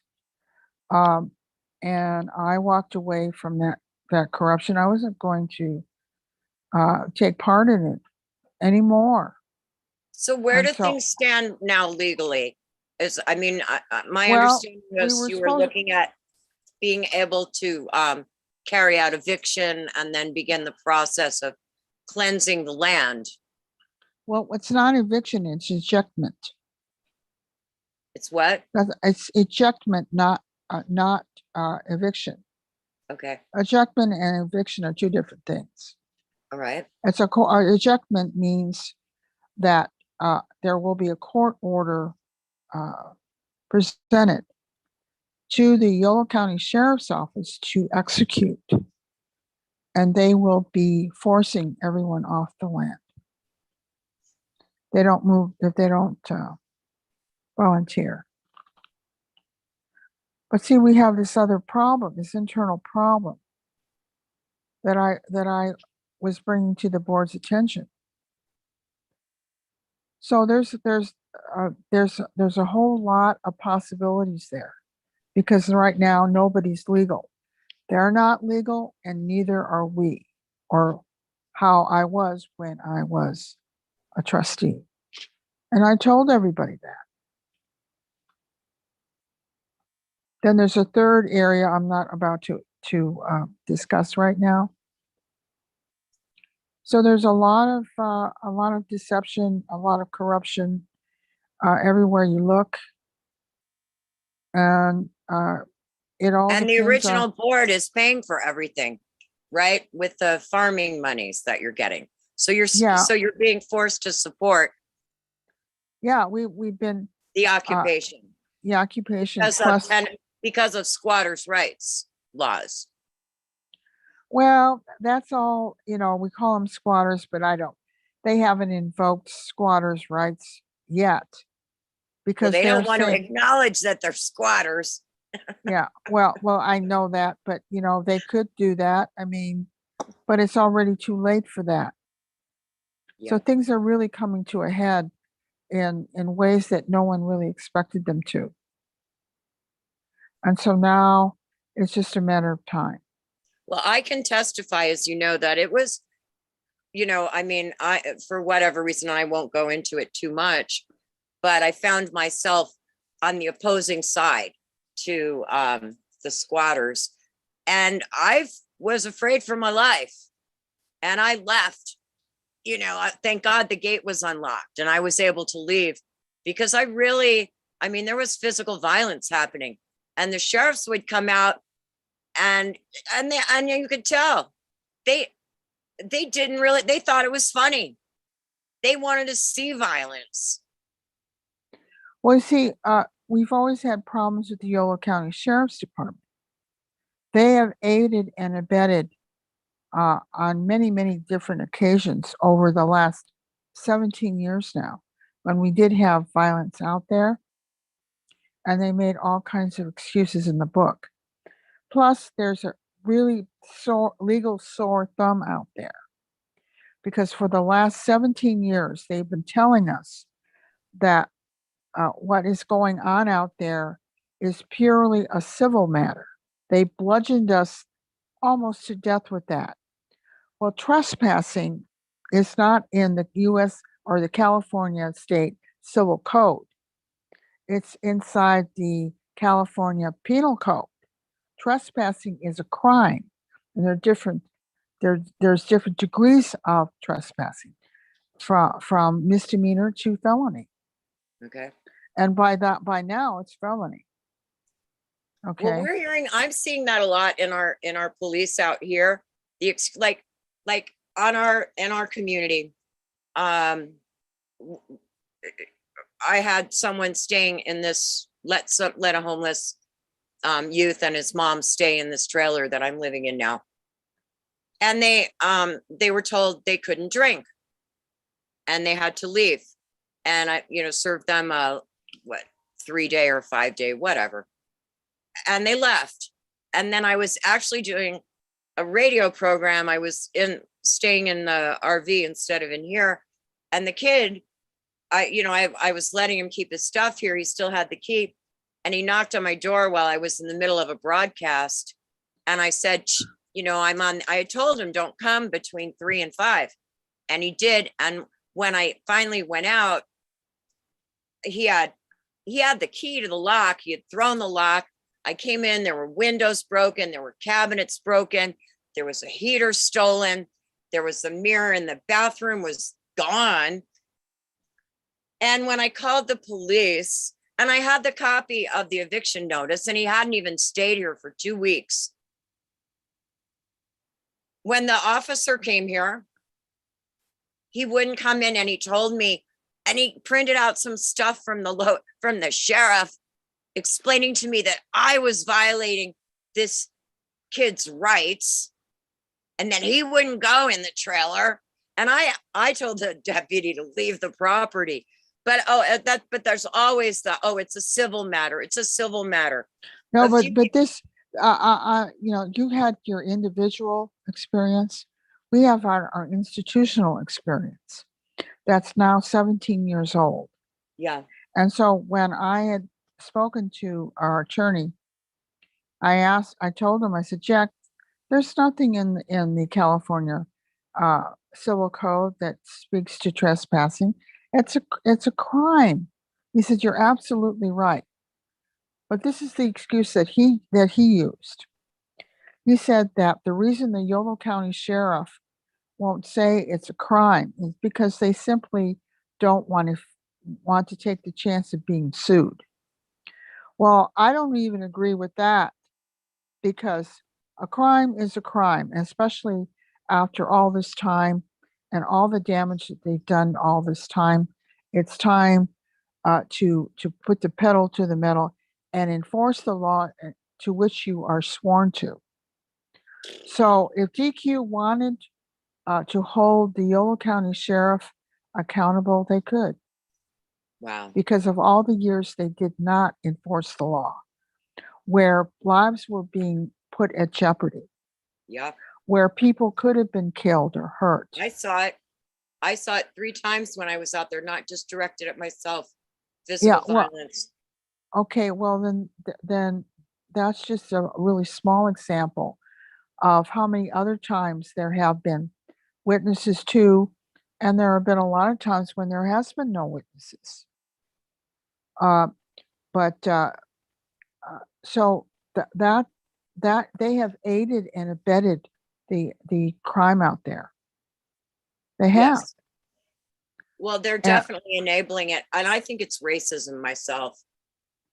Well, it is racism, but the thing is that they're not going to do anything about it. And frankly, with everything that the board has had to deal with all the time, that's the least of it. With everything else that's going on, it's been one crisis after another. We haven't had time to breathe or focus.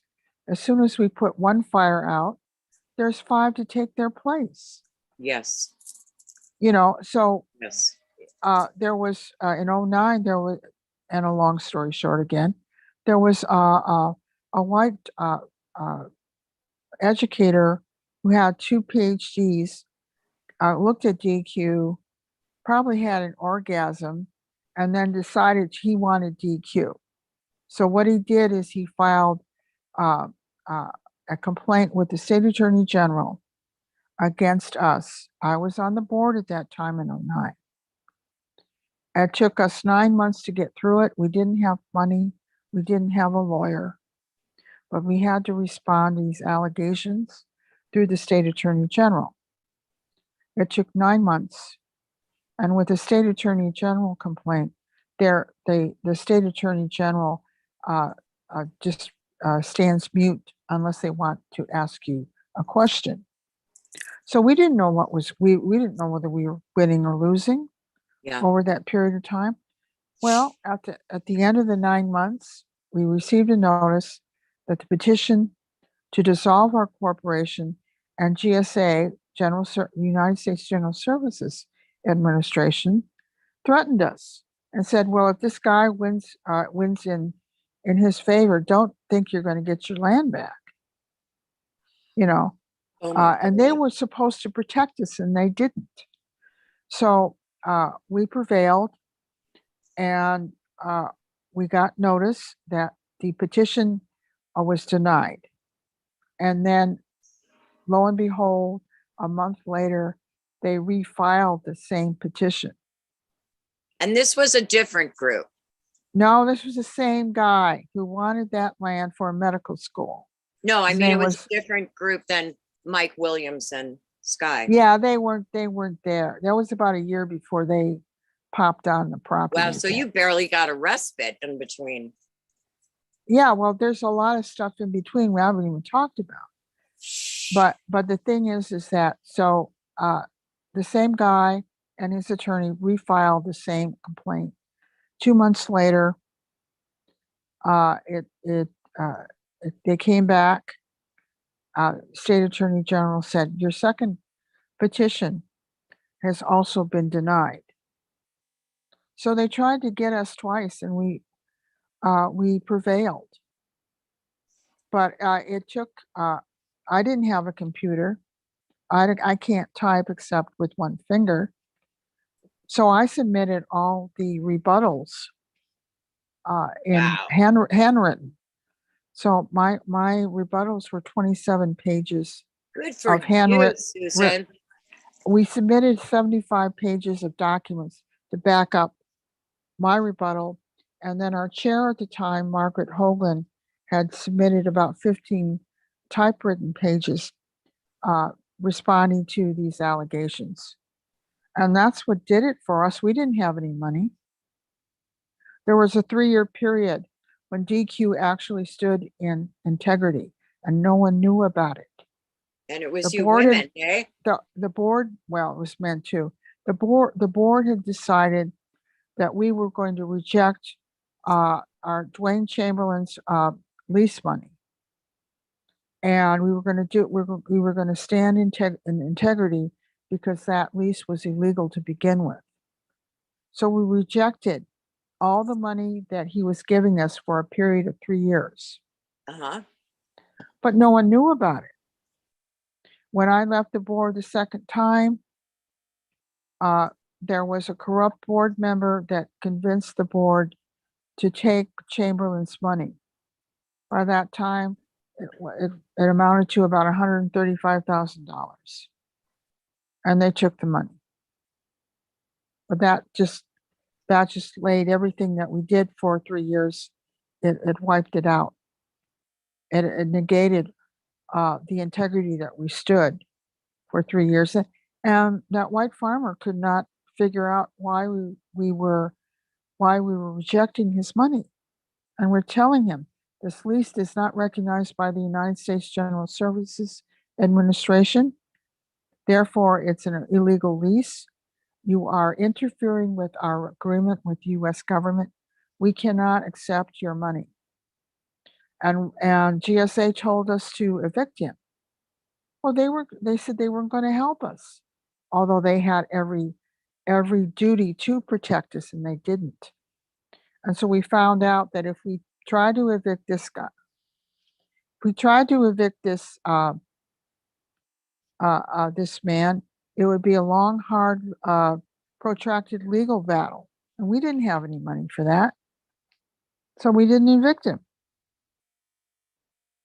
So that's where it stands. Are you still there?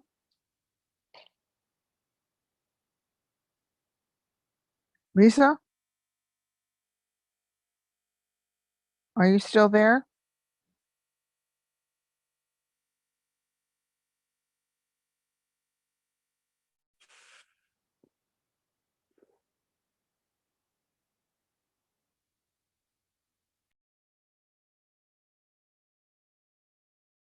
Susan, are you here? Susan, Susan, are you here?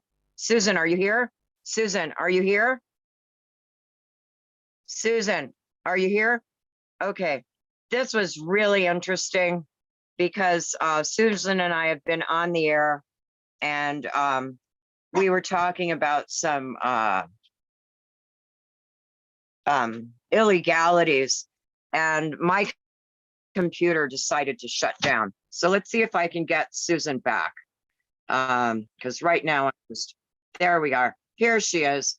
That was amazing, Susan. Are you here? Susan? Susan, are you here? Hello? My computer, I'm on my phone now. As soon as my computer decided to shut down. So Okay, I'm well, on my phone. So hope okay. we're still streaming. Okay, Okay. well, so we fought that battle. That battle took 9 months to fight. Okay. Okay, and then 2010 came along. Then who came in the picture then was Indian Health Services, who thought they were coming on to a campus with no people on it.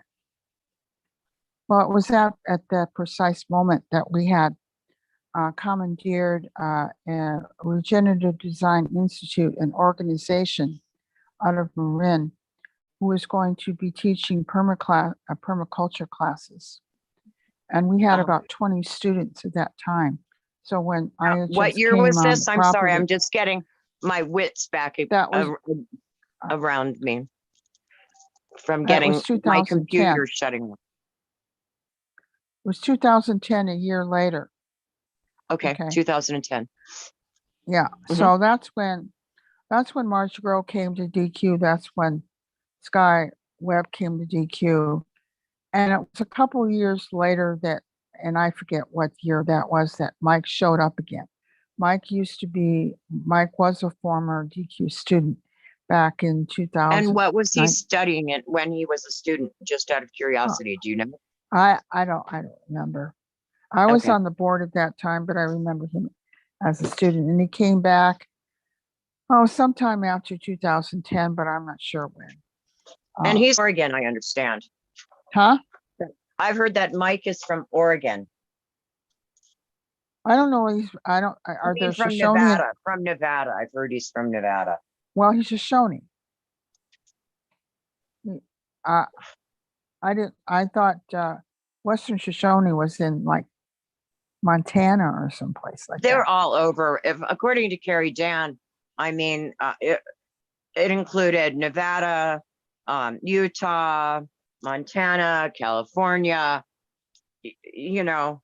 But also, when I talked to Wesley Dick, he explained, he's Paiute. He explained to me that the area where I am, even though it's claimed as Shoshone territory, was actually Paiute. Wow, my computer's acting really weird. Trying to turn it back on. Okay. Sorry.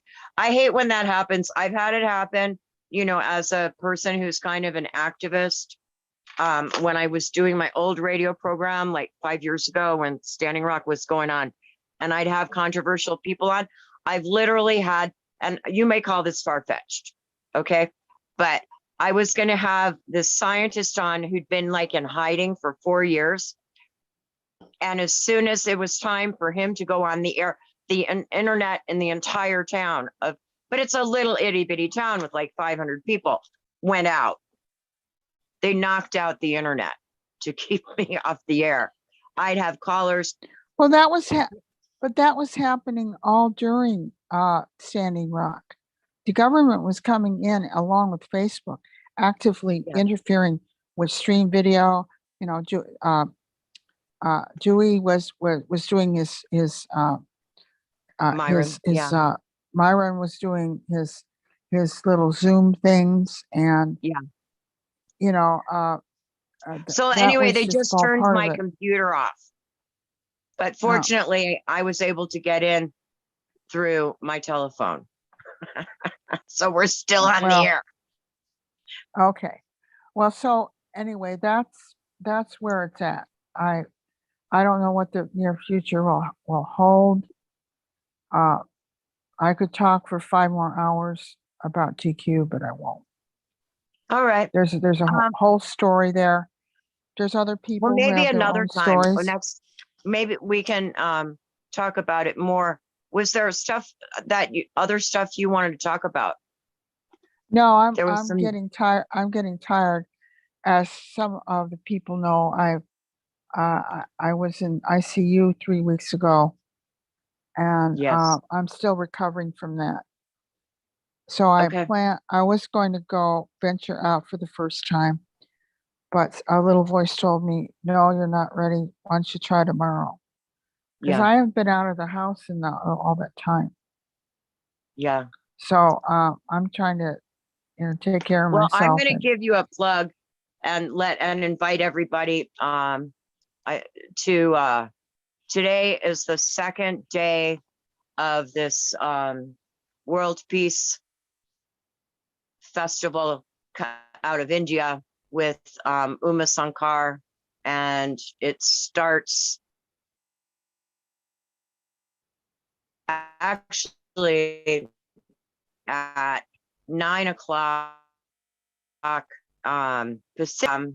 Chief Villain, they contacted me. The people who are organizing it. Uma Sankar is on retreat in the Himalayas for 3 years, so he's handed over his ashram and stuff, and they're carrying forward. And I went last night, and like I said, it started at 9 in the evening, and I fell asleep, but I left the Zoom on. I woke up at about 40 in the morning, and I was absolutely delighted. There was a woman, so that I can't wait to connect with, because she's all about natural plant dyes, and I want to learn how to make the looms and spinning wheels like Gandhi made, and they were just, it was really, and there were some young East Indian girls singing in Sanskrit, and then there was a couple of women led healing meditation with Tibetan bowls. And I've been just going through a really hard time here, and to tears, and really having to nurse myself through depression. And I just felt like,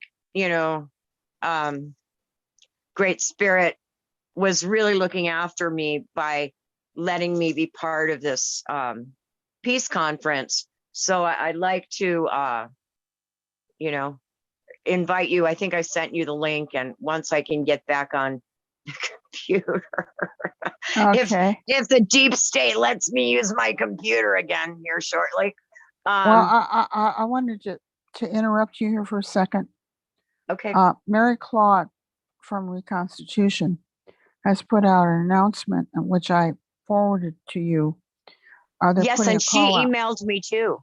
Oh, okay. Well, stay in touch with Marie, because she's the one that is the hands-on person for coordinating a lot of this stuff. Oh, Okay, thank you so for reminding me, yeah, because yeah, I because also want they're to mention that I had very good conversation today with Chief Zane Bell. He's the Metis chief, and I'm looking forward to introducing him to Stuart Mayu, and also there's a lot of good things going on right now. okay.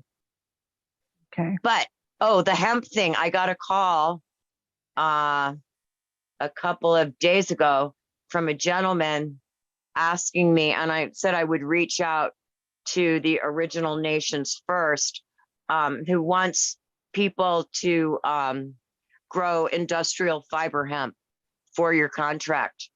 And if people are interested, please message me, Lisa J. Wolf, on Facebook, or email me, and I'm going to use my personal email, and it's lisajwolf@gmail.com. And it's guaranteed. It's a really, really, really good thing. And I'll give more detail as far as what the hemp is going to be used for. But it's an incredible opportunity, and I'm really excited about it because of the proclamation that's coming out of the Longhouse and out of the Life Givers Nation. So, but Okay. Susan, I don't know about you, but you know, I'd like to go home. I really want to be there in person for the reading. And Oh, I've good. offered you know, I mean, and if I'm not allowed to speak, I don't care, because by that time we're all communicating without words anyway, and we can hear each other. You know what I'm saying? I don't So know. it's, Well, it's all going to be ceremony, so I don't know how all that's going to be played out. yeah, Okay. I don't but even I'm think there will excited. be any. That's where I'd like to be, you know, and I have Okay. relatives and family still in the Westchester area and in the, you know, upstate, you know, Uh-huh. so yeah. Okay. So thank you so much. I want to thank everybody for joining us for this episode of the Mending the Hoop Council. This has been Seava, granddaughter of Sadie and Lil, daughter of Merle. And when people ask me what anymore, I'm just going to say it flat out. I'm White Buffalo Nation, and we're for the people of the four directions: white, black, yellow, red. If you're here for the mending of the sacred hoop and the healing of the earth, and you're part of the fulfillment of positive prophecies, you just might be part of that nation. And we have taken refuge at the roots of the great tree of peace, and asking for refuge, but with the Longhouse, and abiding by the principles of the peacemaker and the two-row wampum treaty. So, Susan, will you close, please, with some words? Okay.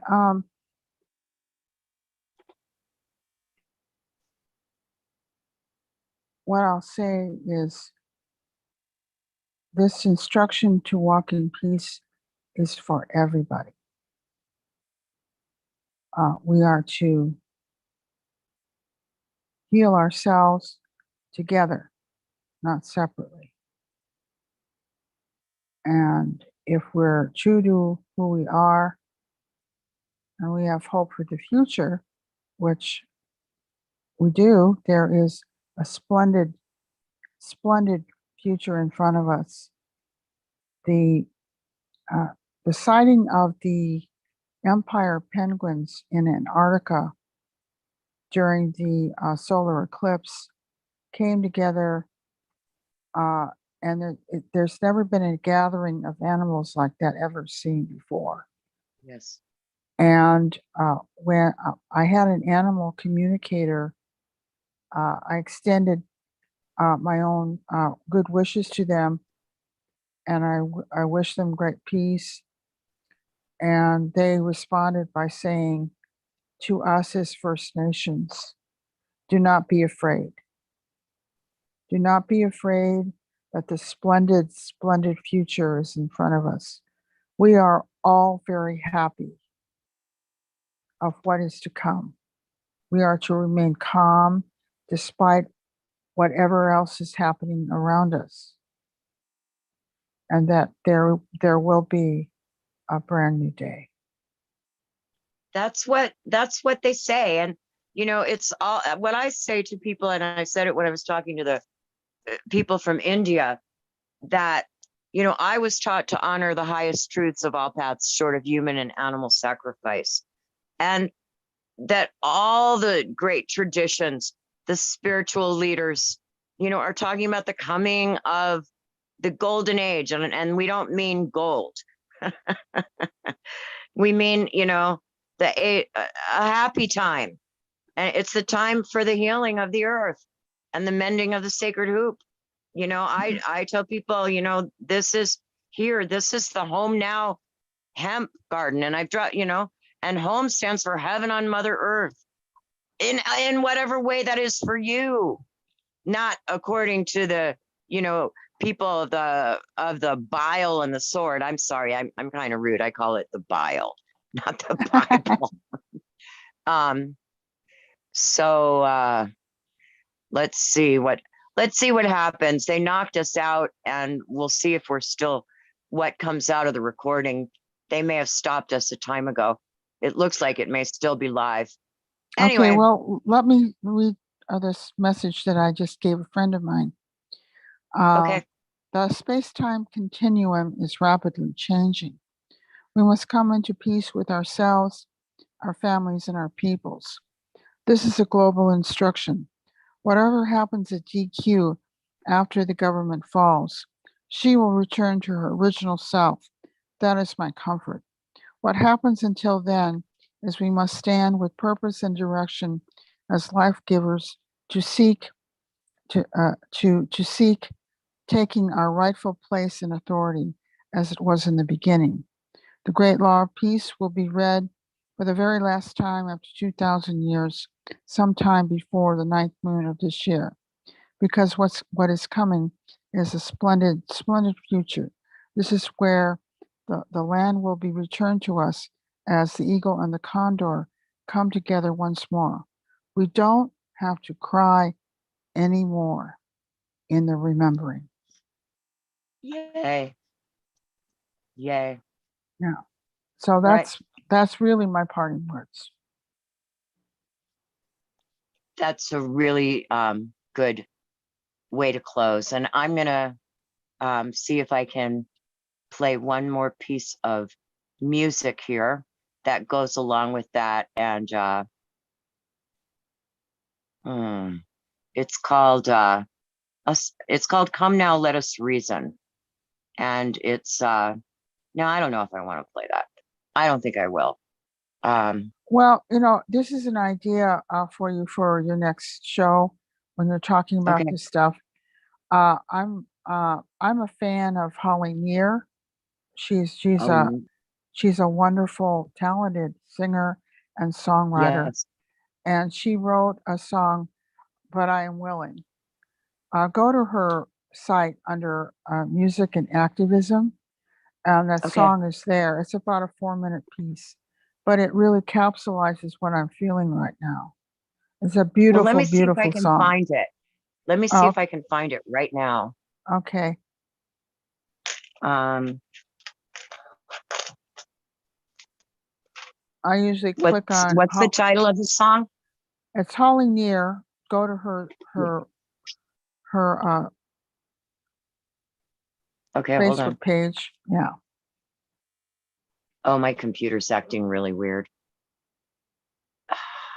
Can you get it? I'm not sure. It's still Okay, recovering from crashing. Well, you can always do it the next time. But All check it right, out we'll when do you it. get a chance. It's a beautiful song, and it's really where I'm coming from. Okay. Okay. All right. Well, it's been a pleasure, and we have to just keep moving in the right direction, no matter what happens. Yes. Yes. All right. So thank you for the I'm gonna- opportunity, Miigwech. Just, you know, it's so nice to be as hollow a bone as possible for Sky Woman, you know, and to be one in that sense with you, sister. So let's see. All right. Well, All I right, will let well- you go, and I am going to find, I think I can find something here that will, oh yeah, it'll work. Actually, it's a song called Come Now, Let Us Reason. And I'm going to close with that, Susan. Okay, all right. All right. Okay, let me find it. And I think I adjusted the words so that they're like how I like it. See if I can get it to play.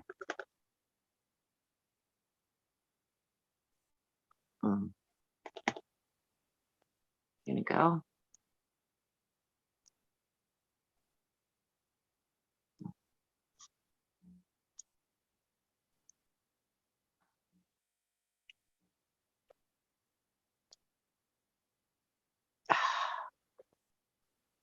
It's copying.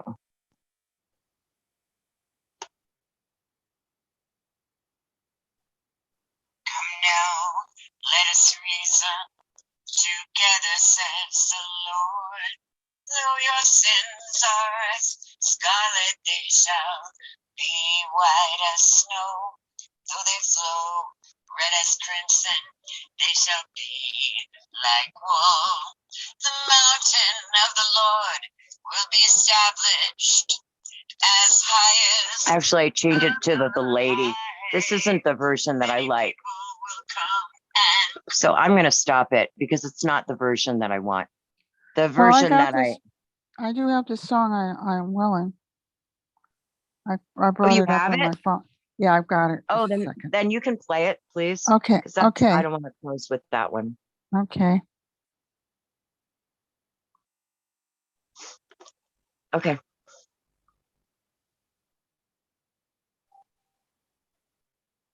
It's loading now.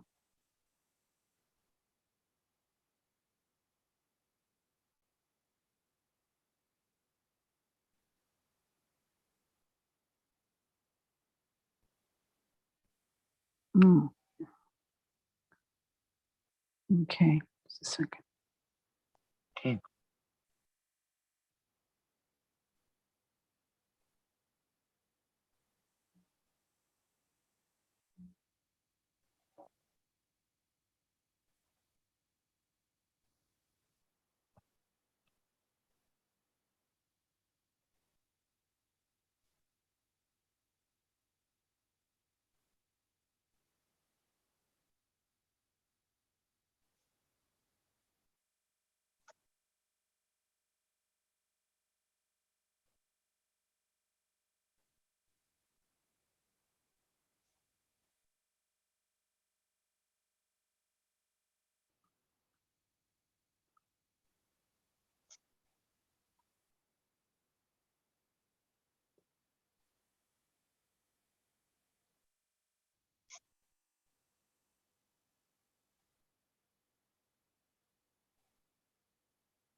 Is it going to play?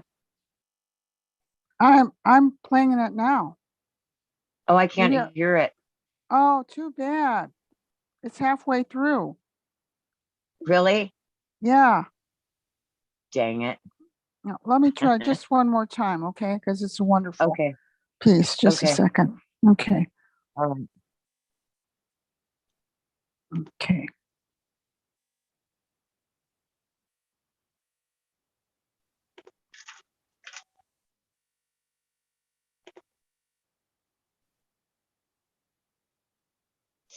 Okay.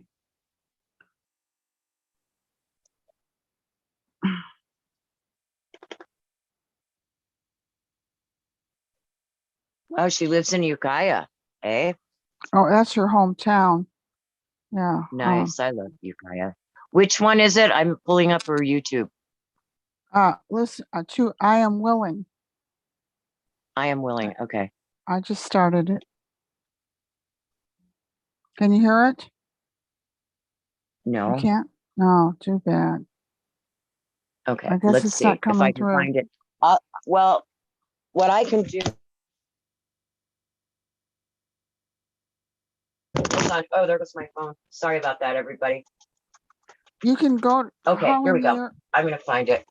okay, Holly, My computer's back up. I'm gonna get it. Hold on. I am willing. Here we go. All okay, right, I got it. all right. All right, here we go. Should come up. All right. Turn the sound on here.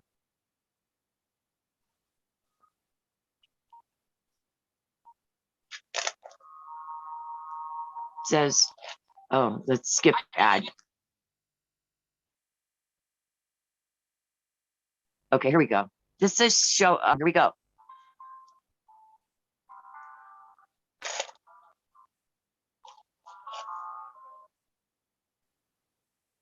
I am woman, and I am waiting for truth would seem so strange if it is not those who go before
Wopala, sister.